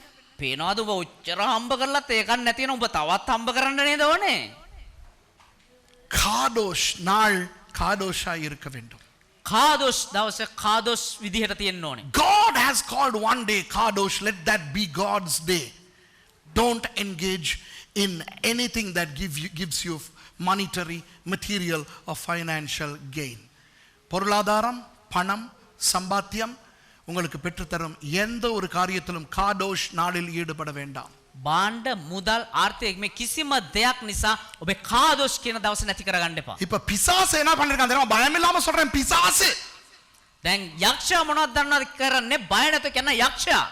பாஸ்டர்ஸே முட்டாளாக்கிட்டான். මේ දේවදාසයන්වත් මෝඩයෝ කරලා. பாஸ்டர்ஸ் என்ன பண்றானுங்க தெரியுமா? දේවදාසයෝ මොනවද දන්නවද කරන්නේ? இன்று ஆராதனை முடிந்தவுடன் எங்களுடைய கீழ்த்தட்டிலே ஒரு சேல் நடக்கிறது. අදවසේ ආරාධනාව අවසන් වුණ ගමන් අපේ පහත මාලේ එක වෙන්දේසියක් පැවැත්වෙනවා. அந்த சேலில் பொருட்கள் உடுப்பு விப்பாங்கோ, கட்லெட்ஸ் விப்பாங்கோ, பேட்டிஸ் விப்பாங்கோ, ஐஸ்கிரீம் விப்பாங்கோ, குறைஞ்ச விலையில நல்ல பொருள் விற்கிறாங்கோ. ඒ වෙන්දේසිය තුල ඉතා අඩු මිලට කට්ලට් විකුණනවා, රෝල්ස් විකුණනවා, අයිස් විකුණනවා ගිහලා ගන්න. விற்கிறவர்கள் எல்லாரும் நம்முடைய விசுவாசிகள். ඒ විකුණන හැම කෙනෙක්ම අපේ ඇදහිලිවන්තයෝ. வாங்க போகிறவர்கள் ගන්න යන කට්ටිය நம்முடைய விசுவாசிகள். ඒත් අපේ ඇදහිලිවන්තයෝ. அந்த பணத்தை என்ன செய்ய போகிறோம்? ඒ මුදල් අපි මොනවද කරන්න යන්නේ? இந்த ஸ்டேஜ பின்னுக்காக்கி கட்டி சபைய பெருப்பிக்க போறோம். මේ වේදිකාව තව පිටිපස්සට අරගෙන අපේ මේ සභාව විශාල කරන්න යන්නේ. பரிசுத்த நோக்கம், සුද්ධ අරමුණක්, பரிசுத்தர்களால் பரிசுத்த சுத்த மினிசுத்து விசின் සුද්ධ මිනිසුන් විසින් பரிசுத்தமான இடத்தில் நடைபெறுகிறது. සුද්ධ වූ ස්ථානයක සිද්ධ කරන්නා වූ பரிசுத்த நாளில். සුද්ධ දවසේ. விளங்குதா? இது எப்படி இருக்குன்னா, මේ කොහොමද තියෙන්නේ කියනවා නම් ஒரு வேசிய கொண்டாந்து එක වෛශ්‍යාවක් අරන් එක්කන් ඇවිල්ලා அவளை சபை உள்ளுக்கு வச்சு ඇයව සභාව තුල තියලා பாவ மன்னிப்பு ஜெபத்தை சொல்ல வச்சு පව්කමාවේ යාඥාවත් කරන්න කියලා. அப்ப அவ ரட்சிக்கப்பட்டுட்டா. ඊට පස්සේ දැන් එයා ගැලවීම ලබලා. இப்ப அவ வேசியான ரட்சிக்கப்பட்டுட்டா. වේසගෑනියක් හැබැයි ගැලවීම ලබලා. இப்ப சர்ச்சுக்குள்ள දැන් සභාව තුල பரிசுத்த இந்த விபச்சாரியோடு මේ සුද්ධ වෛශ්‍යාව සමග பரிசுத்த விசுவாச ஆண்கள் මේ සුද්ධ වූ ඇදහිලිවන්තයින් ஒவ்வொருவராக வந்து விபச்சாரம் பண்ணி விட்டு போக வேண்டும். එක එක්කෙනාට ඇවිල්ලා වෛශ්‍යාකම් කරලා ගියයි. ஓகேயா? நாங்க கர்டன் போட்டு தருவோம், லைன்ல நிக்கணும். දැන් අපි ඇවිල්ලා මේ පොලිමට ඉන්න ඕනේ. அவளுக்கு கொடுக்கிற பணத்தை எடுத்து அவளுக்கு கொடுக்க மாட்டோம். அவ ரட்சிக்கப்பட்டுட்டா, பரிசுத்த வேசி. ඇයට දෙන්න ඔය මුදල අපි ඇයට දෙන්න. අය දන්නවද? ඇය සුද්ධ වූ වෛශ්‍යාවක් දැන්. அதை எடுத்து நாங்கள் கர்த்தருடைய ஆலயத்தை கட்ட போகிறோம். දැන් ඒක අරගෙන අපි දෙවියන් වහන්සේගේ සභාව ගොඩනගන්න යනවා. எவ்வளவு நல்லா இருக்குப்பா. කොච්චර ෂෝක්ද? ஓகேயா? கர்த்தருடைய காடோஷை நாசமாக்குறவர்களை பார்க்கும் பொழுது கர்த்தருக்கு அப்படித்தான் இருக்கும். දෙවියන් වහන්සේගේ කාදොස් කෙනේ සුද්ධ දවස කරද්දී දෙවියන් වහන්සේට එහෙම තමයි තියෙන්නේ. You know, many churches have started sales on Sundays, and they have their sales for a good purpose, holy purpose. Holy people sell, holy people buy, and the holy money is spent for holy something on that holy day. That's the con of the devil. புரியுதா உங்களுக்கு? பிசாசு அசுத்தமாக்குறான் தேவனுடைய காதோஷை. යක්ෂයා දෙවියන් වහන්සේ දවස අශුද්ධ කරනවා. ஆண்டவர் இஸ்ரவேல் என்னும் ஒரு ஜனத்தை தெரிவு செய்து என்ன சொன்னார்? දෙවියන් වහන්සේ ඊශ්‍රායල් කියන ওই ජනතාව තෝරගෙන මොනවද කිව්වේ? எத்தனையோ ஜாதிகள், எத்தனையோ தேசங்கள், எத்தனையோ ஜனங்கள் இருந்தாலும் කොච්චර දේශයන්, කොච්චර ජනතාවක්, කොච්චර ජාතීන් හිටියත් இஸ்ரவேலை நான் பிரித்து ඊශ්‍රායලය මම වෙන් කරලා எனக்காக ஒதுக்கி கொண்டேன். මම වෙනුවෙන් වෙන් කොට අරගෙන ஆகவே இஸ்ரவேல் காதோஷ். ඒ නිසා Israel කාදෝෂ්. Albeit the fact that there were so many nations and countries and people groups, God chose one particular group of people called Israel, separated them from the world and separated them unto himself, thereby calling them Kadosh. Israel are a Kadosh people. இஸ்ரவேலர்கள் காதோஷ் ஜனங்கள். ඊශ්‍රායල් කියන්නේ කාදෝෂ් ජනතාව. அவர்களுக்கு ஆண்டவர் சொல்லுகிறார், ඔවුන්ට දෙවියන් වහන්සේ කියනවා நான் காதோஷா இருப்பது போல நீங்கள் எனக்காக காதோஷா இருங்கள். මම කාදෝෂව ඉන්නවා වගේ නුඹලාත් මම වෙනුවෙන් කාදෝෂව සිටපල්ලා. It is to them that God said, be ye kadosh or holy as I am kadosh. இப்போ ஆவிக்குரிய இஸ்ரவேலர்களாக இயேசுவின் மூலம் ரட்சிக்கப்பட்டு வந்திருக்கிற நாம், දැන් යේසුස් ක්‍රිස්තුස් වහන්සේ කන්නෝටෙන් ගැලවීම ලැබලා ආත්මික යුදෙවන්න වන අපි ஆண்டவருக்கு காதோஷா இருக்கிறோம். අපි මම දෙවියන් වහන්සේට කාදෝෂ ඉන්නවා. We have come to God as a holy kadosh nation through Jesus Christ. 1 பேதுரு 2:9 என்ன சொல்லுகிறது? 1 පේත්‍රුස් 2:9 මොනවද කියන්නේ? What does 1 Peter 2:9 says? It says, you are a chosen generation, a royal priesthood. What next? Tell me. You are a chosen generation, a royal priesthood, a holy nation. நீங்கள் ராஜரீக ஆசாரியர்களாயும் නුඹලා රාජකීය පූජකයන්වත් தெரிந்து கொள்ளப்பட்ட சந்ததியாயும் තෝරගත්තා වූ ජනතාවක්වත් பரிசுத்த ஜாதியாயும் இருக்கிறீர்கள். සුද්ධ ජාතියක්වත් සිටිනවා. பாருங்க, அந்த வசனத்துல இருக்குது பரிசுத்த ஜாதி. බලන්න වචනේ තියෙනවා සුද්ධ වූ ජාතිය. என்ன அர்த்தம்? මොකද අර්ථය? காதோஷ். කාදෝෂ්. உலகத்திலிருந்து பிரித்து ලෝකයේ ඉඳලා වෙන් කරලා ஆண்டவருக்கென ஒதுக்கப்பட்டிருக்கிறீர்கள். දෙවියන් වහන්සේ වෙනුවෙන් වෙන් කරගෙන තියාගෙන So you are separated from the world and separated unto God. இப்போ இந்த பரிசுத்த ஜாதி எப்படி இருக்க வேண்டும்? දැන් මේ සුද්ධ ජාතිය කොහොමද ඉන්න ඕනේ? இப்போ பரிசுத்தம்னா என்னன்னு நான் சொல்லி கொடுக்க போறேன். දැන් සුද්ධකම කියන්නේ මොකද්ද කියලා මම කියලා දෙන්නම්. I'm going to explain what is holiness on our part. எங்களுடைய பரிசுத்தம்னா என்னன்னு சொல்லி கொடுக்க போறேன். දැන් අපේ සුද්ධකම මොකද්ද කියලා මම කියලා දෙන්න යනවා. மக்களோடு மக்களாக உட்கார்ந்து இருக்கிறேன் நான். මනුෂ්‍යත් එක්ක එකතු වෙලා ඉඳගෙන ඉන්නවා මම. I'm seated with people as one. Okay? I'm one of the people.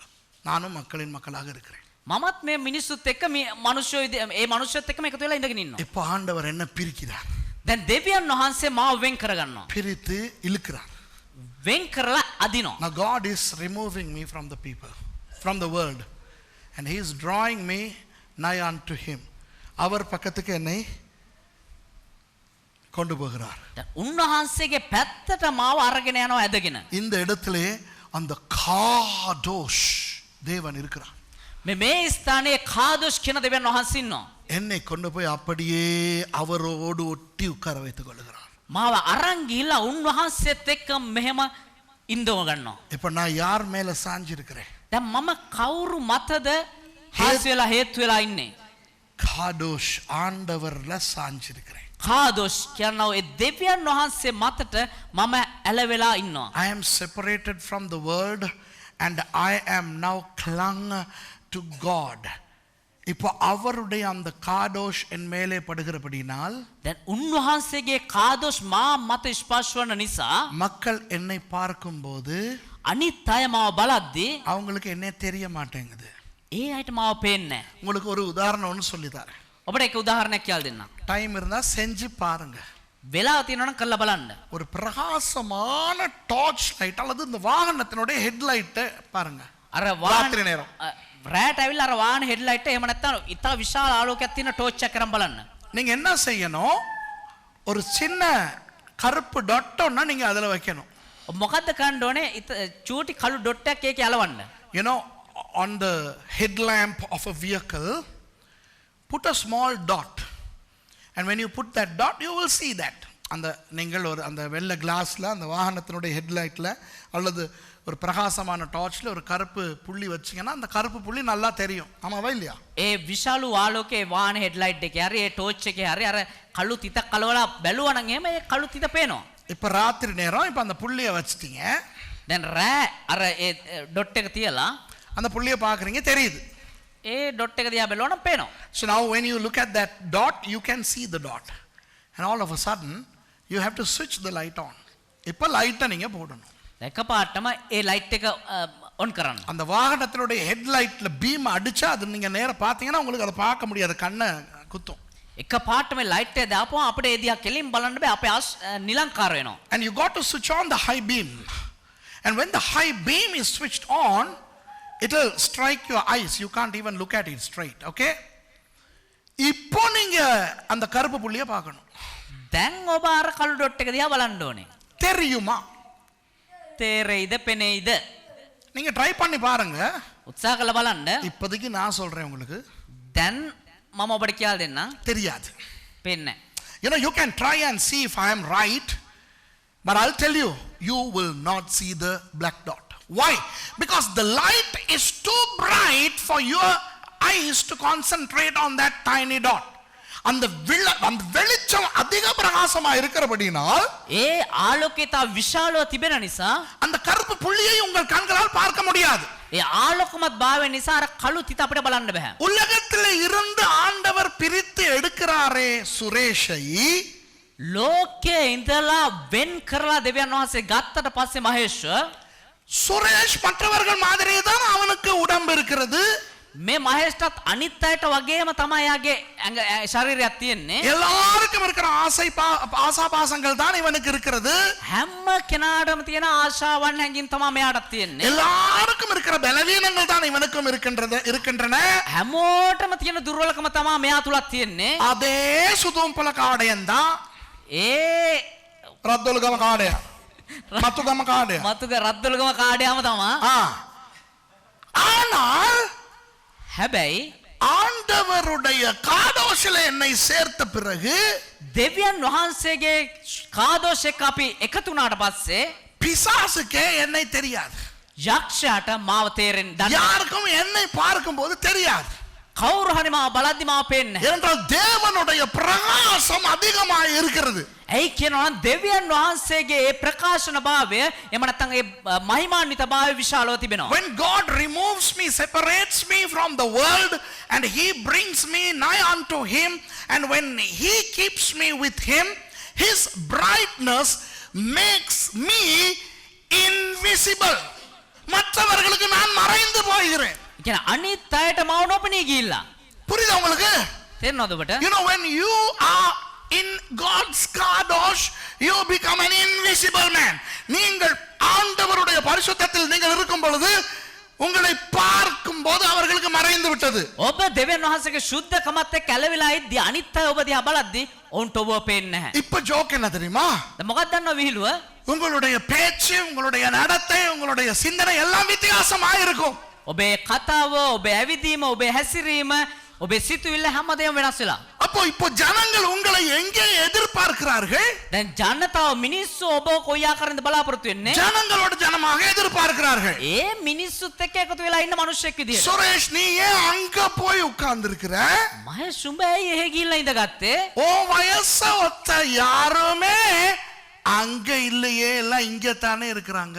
උඹේ වයසේ කවුරුත් මෙහෙ නෑනේ, මෙහෙනේ ඉන්නේ. So people will wonder, why are you different? Why are you away from regular people? Why are you not with your people? Why are you funny? Why are you precarious? Why are you different? நீ ஏன் வித்தியாசமாக இருக்கிறாய்? நீ ஏன் மக்களோடு இல்லை? ඇයි උඹ වෙනස් වෙලා ඉන්නේ? ඇයි මේ මිනිස්සුත් එක්ක උඹ නැත්තේ? அன்றைக்கு பாடத்திலே நான் சொல்லிக் கொடுத்தேன். එදා බලද්දි මම කියලා දුන්නා. உங்கள் வயசை ஒத்த நான் உங்களுக்கு சொல்லிக் கொடுத்தேன். ඔබේ වයසේ உங்கள் வயசை ஒத்த உங்களை போன்ற இன்னொரு ஆள் உங்களை போல இந்த வேலை செய்தா? ඔබේ වයසේ ඔබත් එක්ක ඔබ සමග හිටපු කට්ටිය ඒ වැඩේ කරනවාද? இல்ல. නෑ. நீங்க வித்தியாசம். ඔබ වෙනස්. ஆகவே உலகம் உங்களை வெறுக்கிறது. ඒ නිසා ලෝකය ඔබ එපා කරනවා. உலகம் உங்களை பகைக்கிறது. ලෝකය ඔබ අයින් කරනවා, කොම් කරනවා. உலகம் உங்களை குற்றம் சாட்டுகிறது. ලෝකය ඔබට චෝදනා කරනවා. The world therefore doesn't see you normal. So the world is accusing you. The world is questioning you. And the world starts to despise you. இயேசு இதை சொன்னார் சீஷர்களுக்கு. යේසුස් වහන්සේ මේ කිව්වා තමුගේ ගෝලයන්ට. என் நிமித்தமாக මන් නිසා உலகம் உங்களை பகைக்கிறது. ලෝකය උඹලාව කොන් කරයි. The world is despising you for my sake. ஏன் தெரியுமா? ஜெனுசன் வா. ඇයි දන්නවද? வா ஜெனுசன் வா.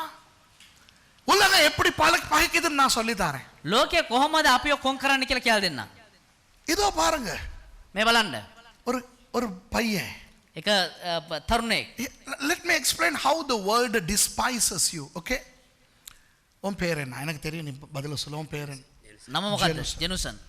உனக்கு எத்தனை வயசு? වයස කීයද? 18 வயசு. 18යි. அம்மா அப்பா இருக்கா? අම්මා තාත්තා ඉන්නවද? என்ன செய்றாங்க? வேலை செய்றாங்க. அப்பா என்ன வேலை செய்றாரு? பயப்படாத, நான் ஆட்களுக்கு சொல்லி கொடு. Mason boss. அம்மா என்ன செய்றாங்க? என்ன வேலை? எங்க வீட்டில் இருந்து அம்மா சமைக்கிறாங்க. Okay, now this fellow has a father who is a carpenter. Okay, his mother is a housewife. He is 18 years old, a young boy. எத்தனை அண்ணன் தம்பி அக்கா தங்கச்சி? சரி. He has 2 brothers and a sister. இப்போ உலகம் கேக்குது, தம்பி உலகம் சொல்லுது இவரை பார்த்து. දැන් ලෝකේ කියනවා මෙයා බලලා 18 வயசு. අවුරුදු 18 තරුණයෙක්. உன் அம்மா அப்பா உன்னை இத்தனை வருஷம் வளர்த்தாங்க தானே தம்பி? ඔයාගේ අම්මා තාත්තා අවුරුදු කීයක් ඔයාව හැදුවද? Your mother and father groomed you to become this, right? Your father went working day and night on wood and he brought you up. உன்னுடைய அப்பா இரவு பகலா பலக வேலை செஞ்சு உன்னை இவ்வளவு தூரம் கொண்டு வந்திருக்காரு.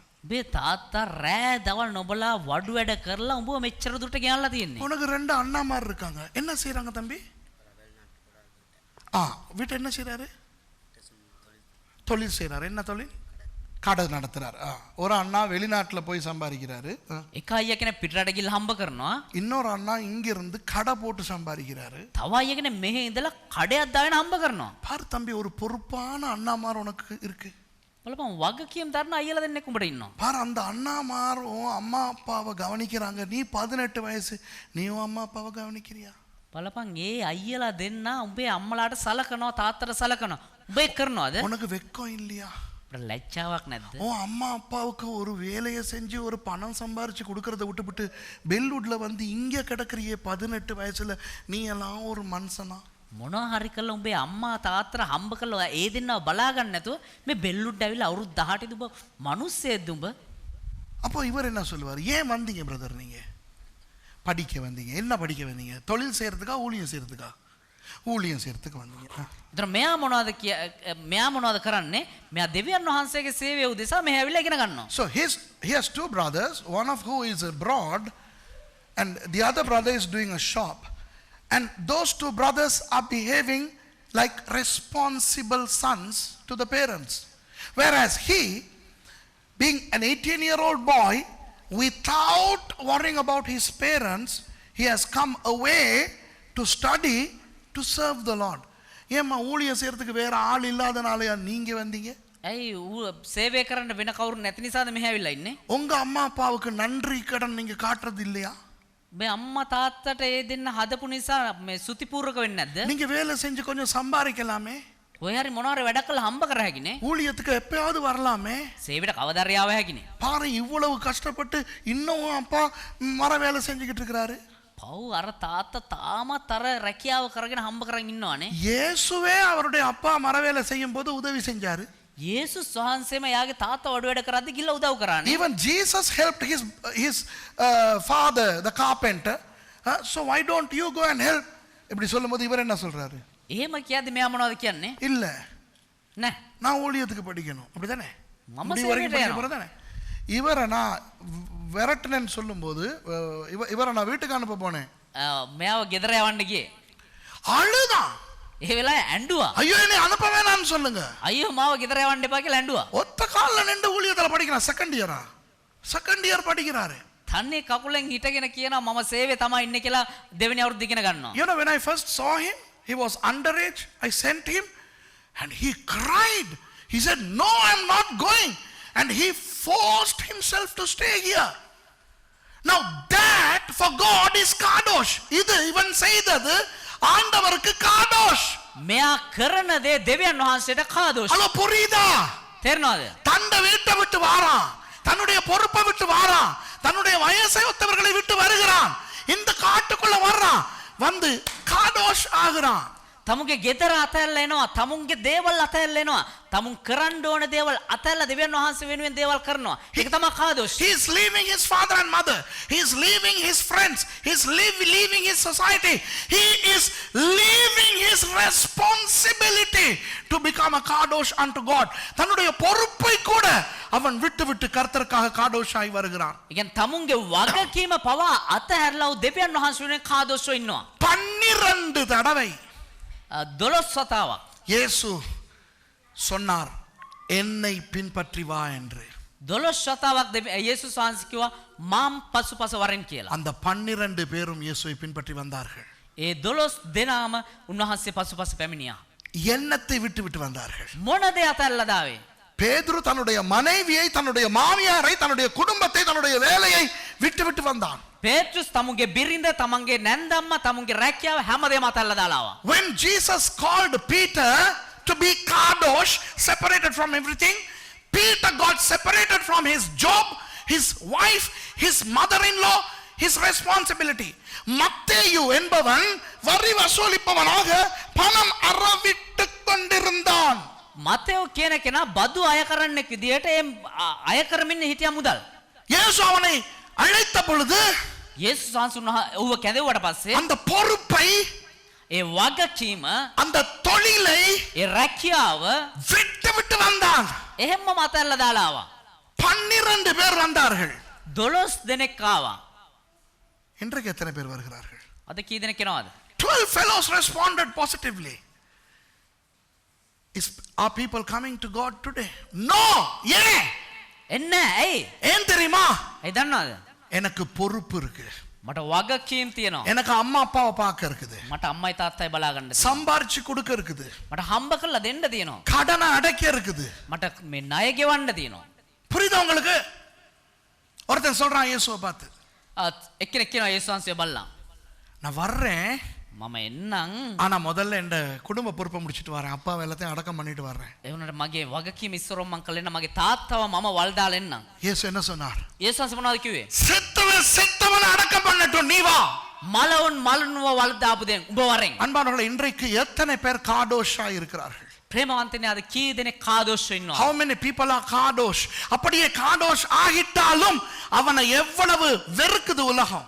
එහෙම කවුරු හරි කාදෝෂ් වුණත් ලෝකයේ කොයි ආකාරයෙන්ද උන් කොන් කරන්නේ? அநேக பாஸ்டர்மாருடைய பிள்ளைகளுக்கு பிசாசு அந்த பாஸ்டர்மார். බොහෝ පාස්ටර්ලගේ දරුවන්ට යක්ෂයා කවුද දන්නවද?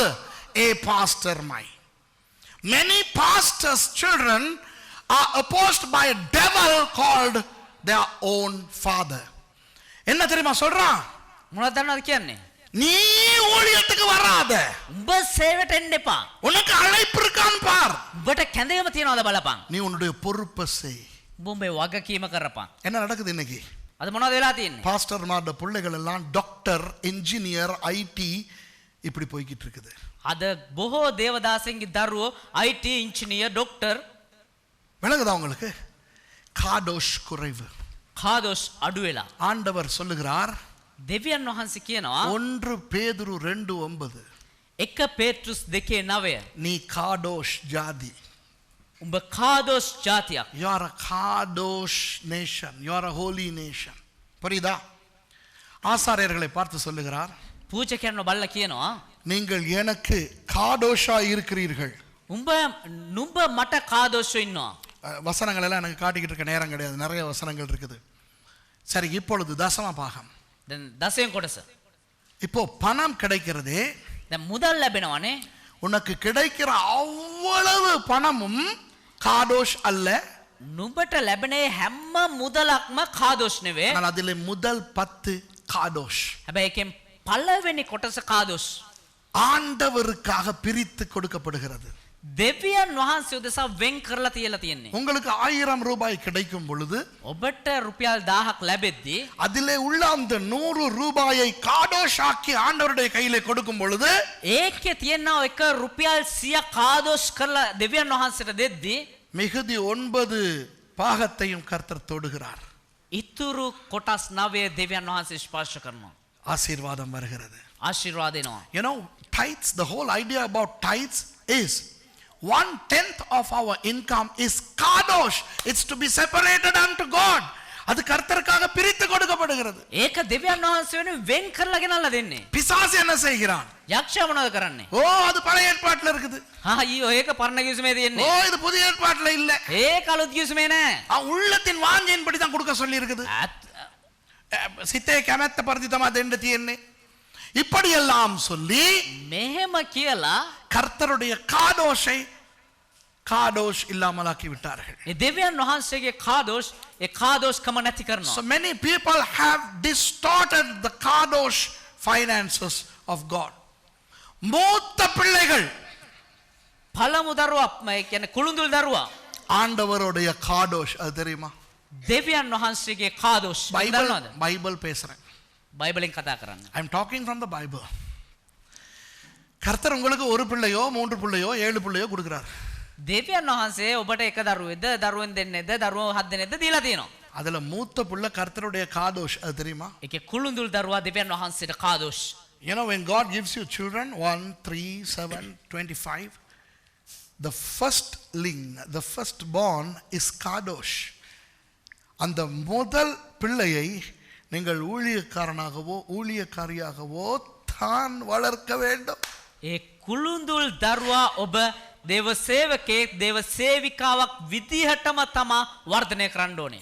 பைபிள், බයිබලේ இது பைபிள். මේක බයිබලේ. விருப்பம் இல்ல கேட்கறதுக்கு இதெல்லாம். මේවා අහන්න කැමති නෑ. சும்மா பா பாஸ்டர் சுரேஷ் අයියෝ නිකන් යන්න වාසුරේ. வந்துட்டாரு, எல்லா மூத்த பிள்ளைகளையும் எல்லா விசாரிச்சும் ஊழியத்துக்கு கொடுக்கணும். හැම කුළුඳුලරෙක්ම සේවයට දෙන්න ඕනේ.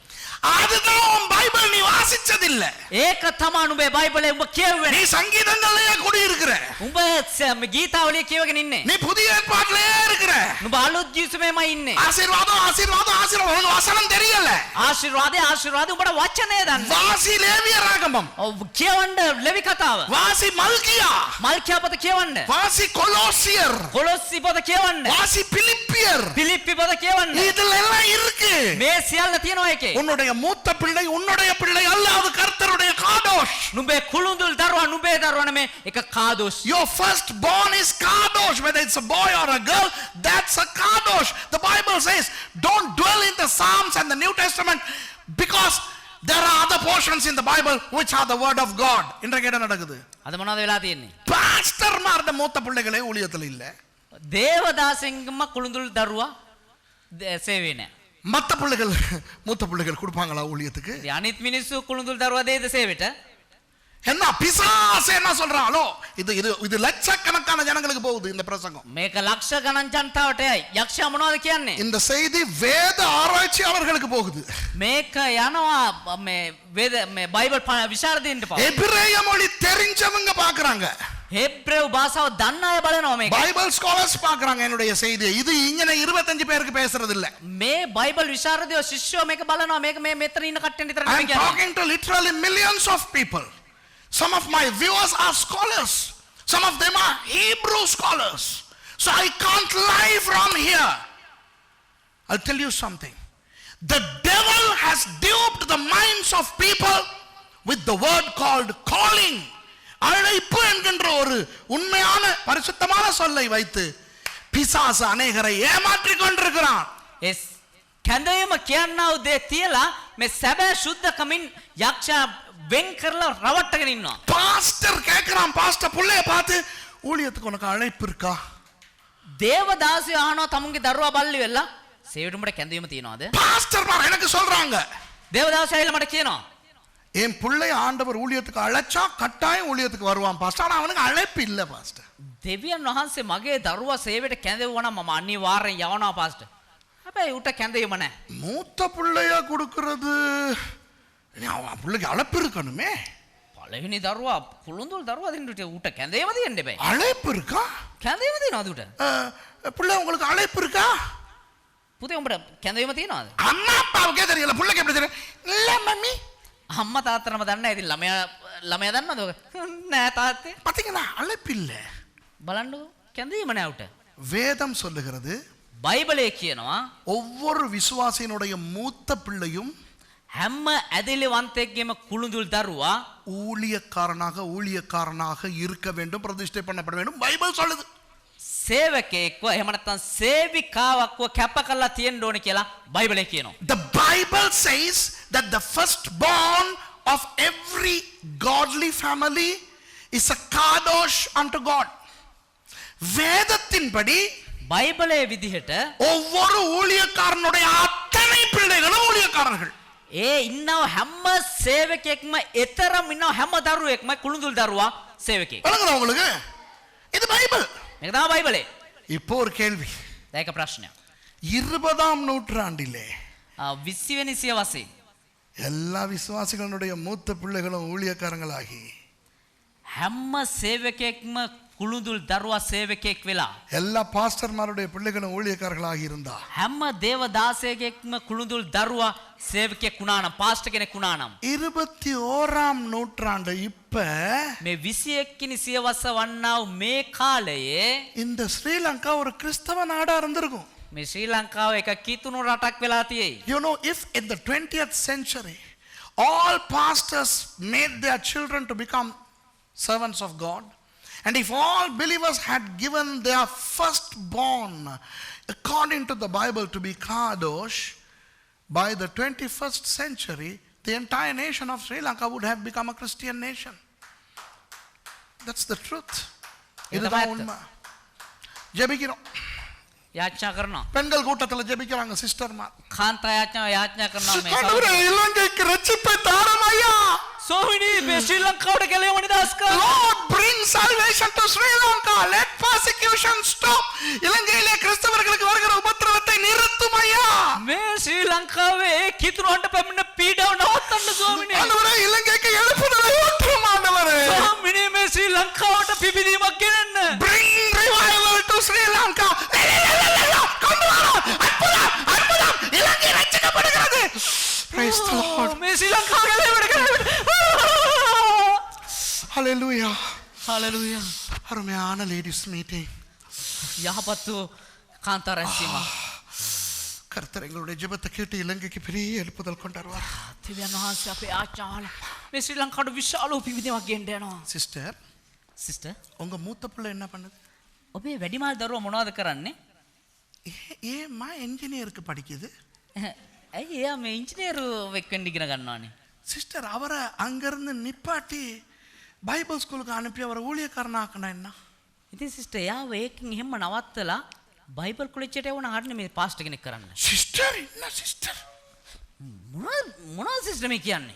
அவருக்கு கேட்டுச்சுன்னா உங்களை கிழிச்சு விட்டுருவார். එයාට ඇහුණා නම් එහෙම ඔයාව පම ගහලා ஏட்ட மாத்தேட்ட. මාතර ඇහුණා නම් එහෙම පම ගහයුවා. எவ்வளவு நல்ல இன்ஜினியரிங் படிக்கிறான்.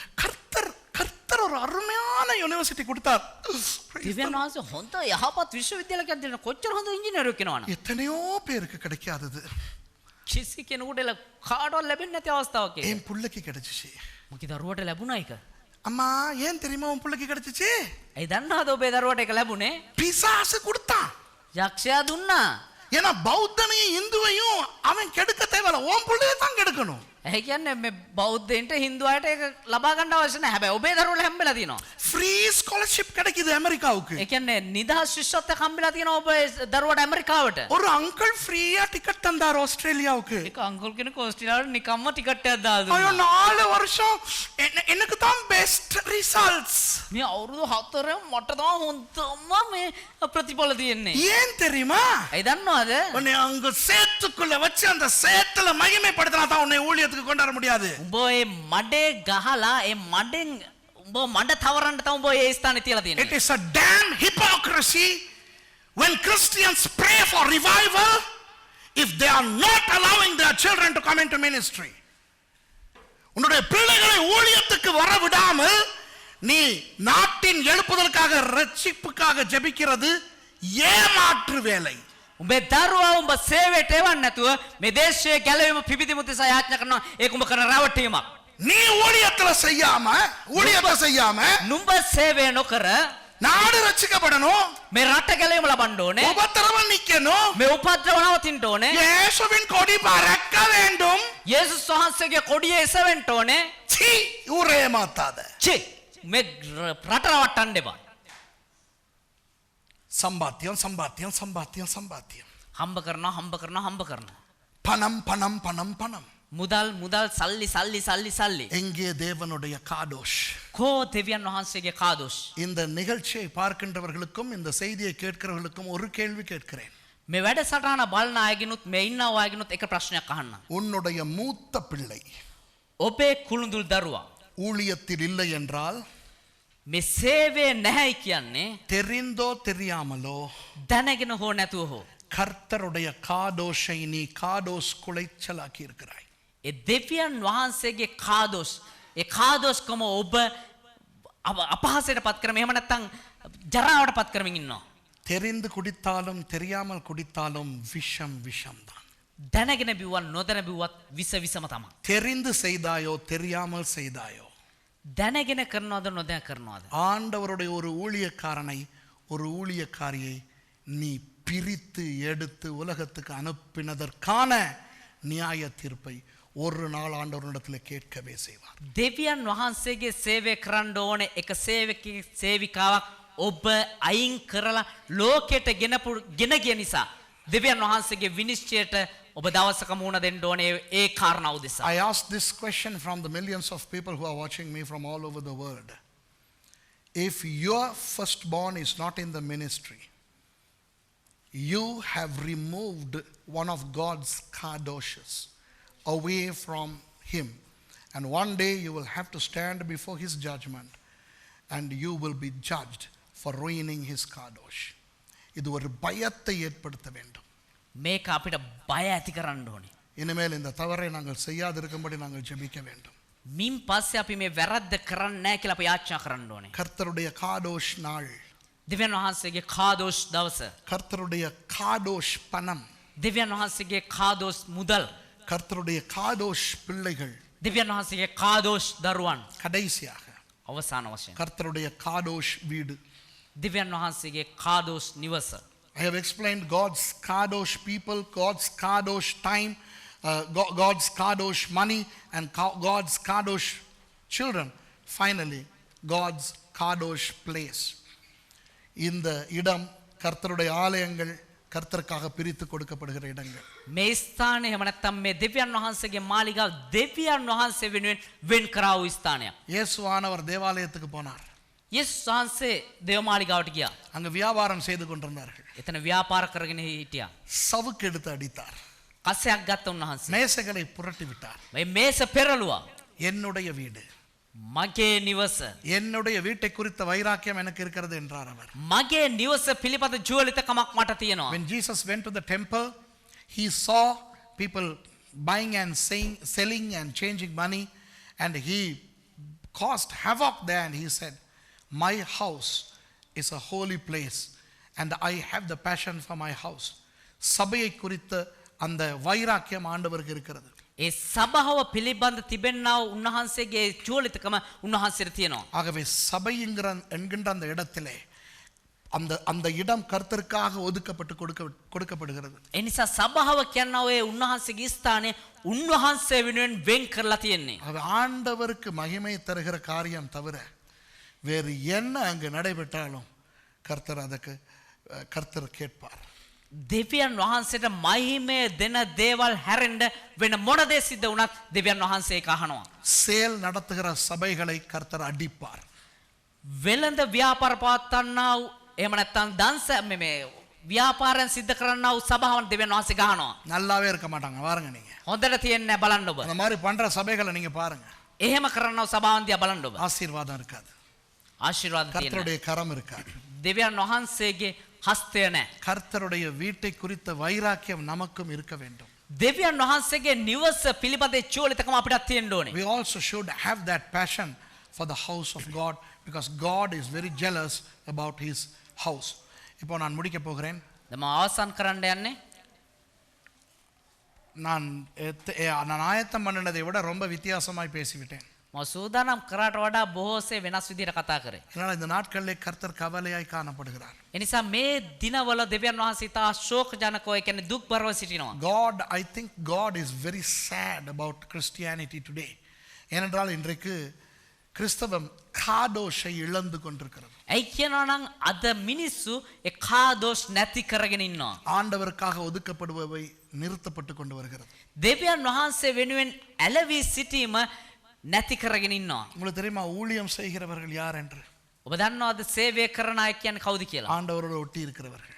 දෙවියන් වහන්සේත් එක්ක ඇලවි ඉන්න කට්ටිය. எவ்வளவு பலவீனம் உங்களுக்கு இருந்தாலும், කොච්චර දුර්වලකම් ඔබට තිබුණාද? எவ்வளவு குறைகள் உங்களுக்கு இருந்தாலும், කොතරම් අඩුපාඩුකම් ඔබට තිබුණාද? ஆண்டவரோடு ஒட்டி இருந்து ஊழியம் செய்வதை போல ஒரு மகிமை இந்த உலகத்திலே ஒன்றுமே கிடையாது. දෙවියන් වහන්සේ සමග එකතු වී ඇලවි සේවය කරන තරම් විශාල දෙයක් මේ ලෝකයේ වෙන කිසිම දෙයක් නැහැ. ஆனால் நான் பார்க்கிறேன் யெசபேலின் ஆவி பயங்கரமாக ஊழியக்காரர்களை இழுத்துக் கொண்டிருக்கிறது. එනිසා මම දකිනවා යෙෂබල්ගේ ආත්මය භයානක විදියට මේ සේවකින් වට්ටගෙන යනවා. எத்தனையோ பாஸ்டர்மார் ஊழியங்களை விட்டு விட்டு போகிறார்கள். බොහෝ සේවකයෝ සේවය අතහැර දාලා යනවා. எத்தனையோ வேதாகம கல்லூரி மாணவர்கள் இடையிலே ஓடி போய் கொண்டிருக்கிறார்கள். බොහෝ බයිබල් විද්‍යාල ශිෂ්‍යෝ බයිබල් විද්‍යාලයේ මඟදී අතහැරලා දාලා යනවා. இங்கே மாத்திரமல்ல, உலகத்திலே எல்லா பைபிள் காலேஜஸ்லயுமே மாணவர்கள் மாணவிகள் விட்டு ஓடிக்கொண்டிருக்கிறார்கள். මෙතන තරම් නෙමෙයි බොහෝ බයිබල් විද්‍යාලවල ලෝකයේ මේ දේ සිද්ධ වෙමින් පවතිනවා. பிசாசனுடைய மொட்டைத்தனமான கேள்விகளுக்கு இவர்களுக்கு பதில் சொல்ல முடியாமல் இவர்கள் ஏமாற்றப்பட்டு கொண்டு போகிறார்கள். යක්ෂයාගේ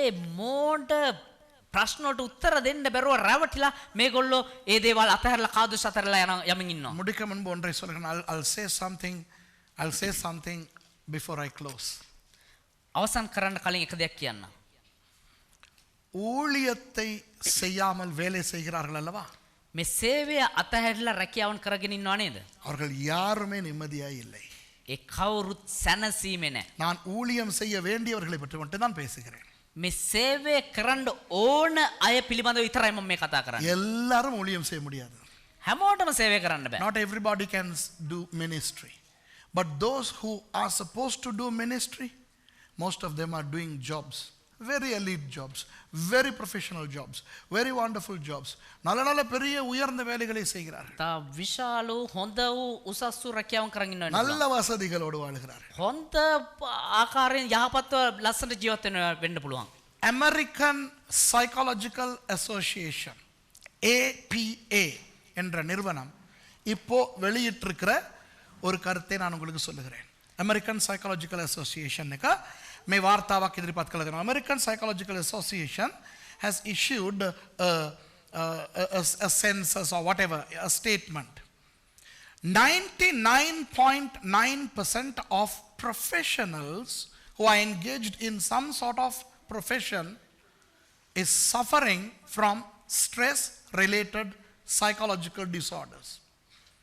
அதாவது உயர் தொழில்களில் ஈடுபடுகின்றார்கள் அல்லவா, ඒ කියන්නේ රැකියාවන් කරගෙන ඉන්නව නේද? டாக்டர்ஸ், லாயர்ஸ், மேனேஜர்ஸ், ப்ரொஃபஷனல்ஸ், இப்படி வேலைகள் செய்கிறவர்களில் 99.9% ஏதோ ஒரு மனநிலை பாதிப்புக்குள்ளே அகப்பட்டிருக்கிறதாக அறிக்கை வெளியிட்டிருக்கிறார். කියන වෛද්‍යවරු, ඉංජිනේරු, IT මේ වගේ බොහෝ දෙනා 99.9% මානසික රෝගයකින් පෙළෙමින් ඉන්නවා. ஏனென்றால் அவர்களுக்கு வாழ்க்கை இல்லை. ඇයි කියනවා උන්ට කියලා ජීවිතයක් නැහැ. காலையில் எழும்பினால் வேலைக்கு ஓட வேண்டும். උදෑසන නැගිටිනවා නම් රැකියාවට යන්න ඕනේ. எப்ப சனிக்கிழமை வரும்னு நினைச்சு வேலை செஞ்சுக்கிட்டு இருப்பாங்க. කවද්ද සෙනසුරාදා එන්නේ කියලා හිතාගෙන තමයි රැකියාව කරන් ඉන්නේ. ஏன்னா சனிக்கிழமை காலையில பிந்தி எழும்பலாமேன்னு. ඒ දන්නවද සෙනසුරාදා ඉරිදා එනම් අපිට පරක් වෙලා අවදි වෙන්න පුළුවන් නේ. திங்கள் செவ்வாய் புதன் வியாழன் வெள்ளி காலையில எழும்பும் பொழுது கஷ்டப்படுகிறார்கள். සඳ අඟහරුවාදා බදාදා බ්‍රහස්පතින්දා සිකුරාදා උදෑසන අවදි වෙද්දී අමාරුවෙන් නැගිටින්නේ. ஆகவே சனிக்கிழமை ரொம்ப நேரம் தூங்குவோம்னு நினைக்கிறாங்க. හැබැයි සෙනසුරාදා ගොඩාක් වෙලා නිදා ගන්නම් කියලා හිතනවා. சனிக்கிழமை என்ன நடக்குது தெரியுமா? සෙනසුරාදා මොනවද දන්නවද වෙන්නේ? காலையிலே 5 மணிக்கு முழிப்பு வந்துருது. උදෑසන 5ට නැගිටින්න වෙනවා. தூக்கம் வருது இல்ல. නිදෙන්නේ. ஐயோ இன்னைக்கு மட்டும் தானே தூங்க இருக்குது, தூங்குவோமே என்ற ஒரு ஸ்ட்ரெஸ்ல புரண்டு கிடப்பாங்க, நிம்மதி இல்லை. අයියෝ අද ඉතන නිදා ගන්න තියෙන නිදාගමු කියන පීඩනය තුලම හැපි දඟලනවා. அவர்களுக்கு வாழ்க்கை இல்லை. ඒගොල්ලන්ට ජීවිතයක් නැහැ. பெரிய வீடு இருக்கிறது, විශාල නිවසක් තියෙයි. அழகான வாகனங்கள் இருக்கின்றன, ලස්සන ගෙයක් තියෙයි. மேனேஜர், වාහනයක් තියෙයි. டாக்டர், ப்ரொஃபசர், பெரிய பட்டம் பதவி இருக்கிறது. මැනේජර් ડોක්ටර් මේ වගේ හොඳ විශාල මේ තනතුරු තියෙයි. அடிப்படை வாழ்க்கை இல்லை. හැබැයි නිතර ජීවිතේ. You know, they are suffering from profession related psychological stress in some form. Now that's APA's conclusion, not Suresh. Okay, so these professionals have come out with that. Now my question is, if you can suffer for yourself and your money, why don't you suffer for God? இப்படி உனக்கு பணம், உனக்கு பேர், உனக்கு வீடு வாசல், உனக்காக கஷ்டப்படுகிறாயே, அதே கஷ்டத்தை ஆண்டவருக்காக நீ கஷ்டப்பட்டால் குறைந்தது ஆண்டவராவது சந்தோஷப்படுவாரே. උඹටම කියලා ගයක්, උඹටම කියලා වාහනයක්, උඹටම කියලා නමයක්, උඹටම කියලා තත්වයක් කියලා නුඹ උදෙසම ඔබ දඟලගෙන ඉන්නවනේ. දෙවියන් වහන්සේ වෙනුවෙන් යම් දෙයක් කරන්නකෝ. අඩුම තරමින් දෙවියන් වහන්සේව සන්තෝෂ වෙයි. இந்த இடத்துல இருக்கிற நீங்கள் எல்லாருமே கர்த்தருக்காக காதோஷாக அழைக்கப்பட்டவர்கள். எழும்பிருங்க. මේ ස්ථානයේ ඉන්න හැම කෙනෙක්ම දෙවියන් වහන්සේ උදෙසා කාදොෂ්ව කැඳවා වූ කෙනෙක්. இன்றைக்கு தீர்மானியுங்கள். අද තීරණයක් ගන්න. ஆண்டவரே, இதுவரை நான் வாழ்ந்த வாழ்க்கை போதும். ස්වාමිනේ, මේ වනතුරු මම ජීවත් වුණා ඔය ජීවිතය ඇති. You decide, Lord, it is okay how I lived up to now. இதுவரைக்கும் நான் எப்படி வாழ்ந்திருந்தாலும் பரவாயில்லை. මේ වෙනකම් මම කොහොම ජීවත් වුණත් කමක් නැහැ. ஆனால் இன்று நான் தீர்மானிக்கிறேன், හැබැයි අද මම තීරණය කරනවා. நான் என்னை உங்களுக்கு அர்ப்பணிக்கிறேன். මම ඔබ වහන්සේට මාව කැප කරනවා. எல்லாரும் கண்களை மூடிக்கொள்ளுங்க. හැමෝම දැස් ඔසා ගන්න. எத்தனை பேர் சொல்லுவீங்க? எல்லாரும் கண்களை மூடிக்கிறீங்க. யாரும் கண்ணை திறக்க கூடாது. பின்னுக்கு முன்னுக்கு கேமரா, யாரும் கண்ணை திறக்க கூடாது. ஓகே? ஏன்? කවුරුත් ඇස් අරින්න එපා. කිසිම හේතුවකට කවුරුත් ඇස් අරින්න එපා. Don't open your eyes. இது இந்த இடத்துல உங்களுக்கு இவ்வளவு நேரம் செய்தியை கொடுத்தவர் பரிசுத்த ஆவியானவர். මේ ස්ථානයේ මේ වනතෙක් ඔබට මේ පණිවිඩය දුන්නේ ශුද්ධාත්මයන් වහන්සේ. சுரேஷ் அல்ல. සුරේෂ් නෙවෙයි. The one who shared the message today is the Holy Spirit, not Suresh. So you are going to respond to the Holy Spirit, not Suresh. ஆகவே நீங்கள் பிரதிக்கிரியை காட்ட போவது சுரேஷுக்கு அல்ல, பரிசுத்த ஆவியானவருக்கு. එනිසා ඔබ ප්‍රති උත්තර දක්වන්න යන්නේ සුරේෂ්ට නෙමෙයි ශුද්ධාත්මයන් වහන්සේ. யாரும் கண்ணை திறக்க கூடாது. කවුරුත් ඇස් අරින්න එපා. எத்தனை பேர் சொல்லுவீங்க? කී දෙනෙක් කියනවාද? கர்த்தர் என்னோட பேசினார். ස්වාමින් වහන්සේ මගෙත් එක්ක කතා කරා. டக்குன்னு கையை தூக்கி கீழே போட்டுருங்க. ටක් ගාලා අත උස්සලා වෙලා පල්ලෙහාට දාන්න. சரி, இப்போ நான் ஒரு கேள்வி கேட்குறேன்.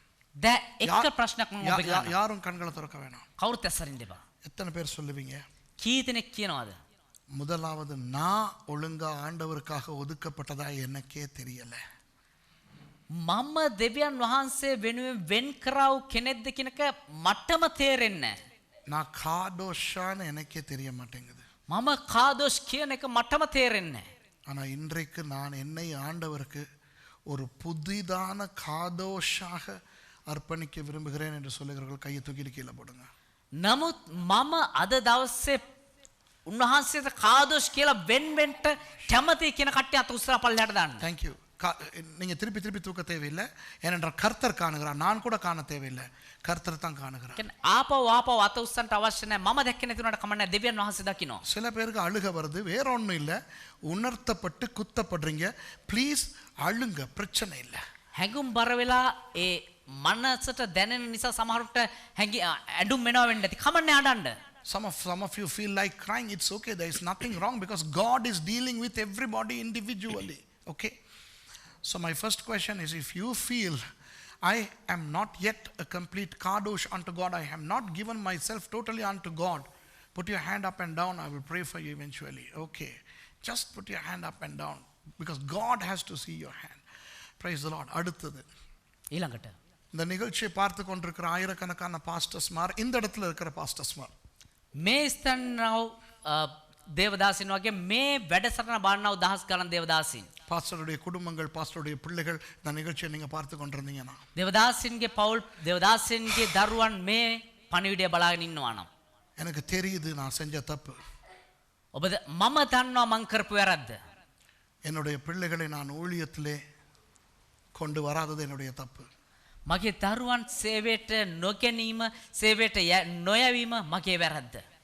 தெரியாம செஞ்சிட்டேன். දන්නේ නැතුව කරා ස්වාමිනේ. நான் மனம் திரும்புறேன்னு சொல்ல விரும்புகிற பாஸ்டர்ஸ்மாரோட மனைவிமார், பிள்ளைகள், நீங்கள் உலகத்தில் எங்கே இருந்தாலும், நீங்கள் எங்கே இதை நீங்கள் காரில் போகும்போது நீங்கள் இதை கேட்டுக்கிட்டு போனாலும் கர்த்தர் பார்க்கிறார். உங்களுடைய கையை மேலே போட்டு கீழே போடுங்க. ඒ දේවදාසයන්ගේ බිරින්දෑවරු ඒ පවුලේ අය. ඔබ මොන දේ කරන් හිටියත්, දැන් වාහනයක් එලවගෙන හිටියත් ඔබ ටක් ගාලා අත උස්සලා පහත් දාන්න. ஆண்டவர் உங்களை மன்னிக்க விரும்புகிறார்.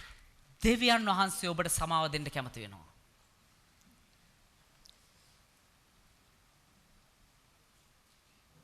கர்த்தருக்காக நான் ஊழியம் செய்வேன்.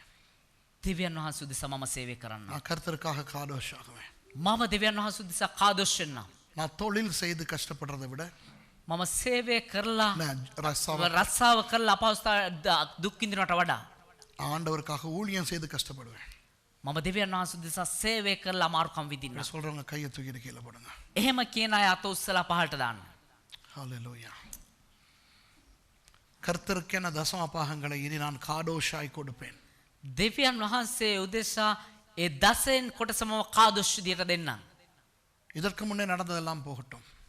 මෙච්චර කාල සිද්ධ වෙච්ච දේවල් ගියපු දෙන්. இனி நான் உண்மையாக நான் இருப்பேன். මින් පස්සේ මම අවංකව ජීවත් වෙනවා. கையை தூக்கிட்டு கீழே போடுங்க அந்த தீர்மானத்தை எடுக்கிறவர்கள். එහෙම තීරණය ගන්න කට්ටිය අත උස්සලා පහළට දාන්න. கர்த்தருடைய நாள். ஹலோ. දෙවියන් වහන්සේගේ දවස.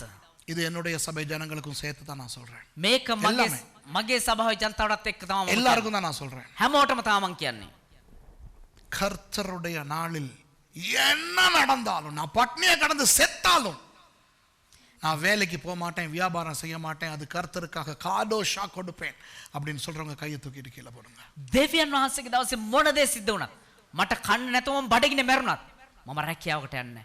ඒක කාදෝස්ව දෙවියන් වහන්සේට දෙනවා කියලා කට්ටිය අත උස්සලා පහළට දාන්න. Even if I perish, even if my family dies in hunger, I will not engage in any job on Sunday. I will not touch the tithes. I will be a kadosh unto God. If that's you, put your hand up and down. I will pray for you. Hallelujah. Thank you, Jesus. Once I finish praying, this video will go off. But those of you who are listening to me, continue in the Lord and listen to this message again, and may the Holy Spirit continue to convict you. இந்த செய்தியை பார்க்கிறவர்கள் இது video of ஆகிரும். ஆனால் நீங்கள் தொடர்ந்து ஆண்டவரோடு எடுத்த தீர்மானம், பிசாசு உங்களை குழப்ப பார்ப்பான். நீங்கள் தொடர்ந்து ආණ්ඩවරකුල எடுத்த தீர்மானத்திலே உறுதியாய் தரித்திருங்கள். මේ වැඩසටහන බලන අය මෙතනින් අපේ මේ වීඩියෝ එක අපි හමාර කරත් ඔබ දිකටම මේ වැඩසටහනත් එක්ක, එහෙම නැත්නම් ඔබ යාඥාවත් එක්ක, දෙවියන් වහන්සේත් එක්ක රැඳෙමින් ඔබේ තීරණය ඔබ ස්ථිර වෙන්න. ඔබ දෙවියන් වහන්සේ තුල කාදෝෂ ඉන්නවා කියන ඔය ගන්නව තීරණය මත ඔබ ස්ථිර වෙන්න, ඔබ සිට ගන්න. காதோஷா பஹஷமாயும் பரிசுத்தராகிய பரலோகத்தின் பிதாவே, සුද්ධ වූ ස්වර්ග වැඩවත්න පියාණනි, அஜனாய் யெஷுவா ஹமஷியா, இயேசுவினுடைய நாமத்திலே உங்கள் பாதத்துக்கு வருகிறோம். යේසුස් ක්‍රිස්තුස් වහන්සේගේ නාමයෙන් ඔබ වහන්සේ පාද පාමුලට පැමිණෙනවා. අබහෂමායි මන් යොහෙවෝත්‍රා කාදෝෂ් රුවාහ් කාදෝෂ් අජනාய் யெஷுவா ஹமஷியா යදා තදරබා. பரலோகத்தின் தேவனே, உங்கள் பாதத்துக்கு பரிசுத்த ஆவியானவர் மூலம் இயேசுவின் நாமத்திலே வருகிறேன். ස්වර්ග වැඩවසන පියාණනි, පුත්‍රයන් වහන්සේගේ නාමයෙන් සුද්ධාත්මයන් වහන්සේ මඟ පෙන්වීම ඇතුව ඔබ වහන්සේ වෙතට පැමිණෙනවා. உங்களை நேசிக்கிறேன் நான். මම ඔබට ප්‍රේම කරනවා ස්වාමිනේ. கர்த்தாவே, நீங்கள் எங்களுக்கு கொடுத்த இந்த வார்த்தைக்காய் நன்றி. ස්වාමිනේ, ඔබ වහන්සේ මට දුන්නා වූ මේ වචනේ නිසා ඔබට ස්තුතියි. நான் காதோஷாய் இருப்பது போல நீங்களும் காதோஷாய் இருங்கள் என்று சொன்னவரே உங்களுக்கு நன்றி. මම සුද්ධව සිටින්නාක්සේ නුඹලා සුද්ධව සිටපල්ලා කිව්වා ඒ වචනේ නිසා ඔබට ස්තුතියි. Our loving Heavenly Father, I come to you through the power of the Holy Spirit in the name of Jesus. And I want to say that I love you, Lord. Thank you, Lord, for today's message. And I pray for every individual who raised his or her hand up. You saw those. You know. Touch them, bless them, and use them for your glory. So, ஆண்டவரே, கைகளை தூக்கினவர்களை நீங்கள் பார்த்தீர்கள். ස්වාමිනී ඒ දෑත් එසෙව්වා අය ඔබ වහන්සේ දැක්කා. அவர்கள் எதற்காக தூக்கினார்கள் என்று உங்களுக்கு தெரியும். ඔවුන් කුමක් උදෙසා එසෙව්වද ඔබ දැක්කා. அன்று அவர்களை நீங்கள் தொட்டு ස්වාමිනී ඔවුන් ස්පර්ශ කරන්න. மன்னிக்க வேண்டியவர்களை மன்னித்து සමාව දිය යුතු පුද්ගලන්ට සමාව දෙන්න. இன்னும் கண் திறக்கப்பட வேண்டியவர்களுடைய கண்களை திறக்க வைத்து ඒ දෑස් තවමත් අරින්ට අවශ්‍ය කට්ටියන්ගේ දෑස් ඔබ වහන්සේ අරින්න. அவர்களை ஆசீர்வதியுங்கள். ඔවුන් ආශිර්වාද කරන්න. இந்த செய்தி மூலம் මේ වැඩසටහන කරනකොටගෙන நூற்றுக்கணக்கான ஊழியர்கள் எழும்ப வேண்டும் ஆண்டவரே. 100,000 ගණන් සේවකින් නැගිටින්න ඕනි ස්වාමිනී. இந்த செய்தியை கேட்கிற ஒவ்வொரு ஊழியக்காரனுடைய பிள்ளைகளும் ஊழியக்காரர்களாய் மாற வேண்டும் ஆண்டவரே. මේ වැඩසටහන බලන 100 ගණන් 1000 ගණන් දේවදාසින්ගේ දරුවන් සේවකින් ලෙස මාරු වෙන්න ඕනි ස්වාමිනී. ஊழியத்தை விட்டு போனவர்கள் ஊழியத்துக்குள் வர வேண்டும் ஆண்டவரே. සේවය අතහැරියා වූ අය නැවත සේවයට එන්න ඕනි ස්වාමිනී. கர்த்தாவே நீங்கள் பெரிய காரியங்களை இவர்களுடைய வாழ்க்கையிலே செய்யும்படி நான் ஜெபிக்கிறேன். ස්වාමිනී ඔවුන්ගේ ජීවිතය ඔබ වහන්සේ විශාල දෙයක් කරන ලෙස මම යාචනා කරනවා. ஒருவன் எனக்கு ஊழியம் செய்தால் කෙනෙක් මට සේවය කරා නම් என் பிதா அவனை கனம் பண்ணுவார் என்று சொன்னவரே. පියාණන් වහන්සේ ඔහුට ගරු කරනවා කියවා වූ ස්වාමීන් அந்த වහන්සේ. கனமான ஊழியத்தை ஒழுங்காய் செய்ய அவர்களுக்கு உதவி செய்யும்படி ஜெபிக்கிறேன். ඒ ගෞරවණීය වූ සේවය හරියාකාරවකන්ට මට උදව් කරන්න. The Lord Jesus, you said, if anybody serves me, my Father honors him. I pray that everybody who must be in the ministry should come to the ministry so that, Lord, they can receive your honor. What more do we want? உங்களுடைய கனமே எங்களுக்கு வருகிறது என்றால் வேறு என்ன எங்களுக்கு வேண்டும்? ස්වාමීන් වහන්සේගේ ගරුත්වය අපිට ලැබෙනවා නම් අපිට වෙන මොනවද අවශ්‍ය? ඒවල ඔව්වොරුවරින් තොඩුම්පඩියයි நான் ஜெபிக்கிறேன். මෙකෙක් නා ස්පර්ශ කරන මෙන්න ඉල්ලා සිටිනවා. இயேசுவின் நாமத்திலே. යේසුස් වහන්සේගේ Amen.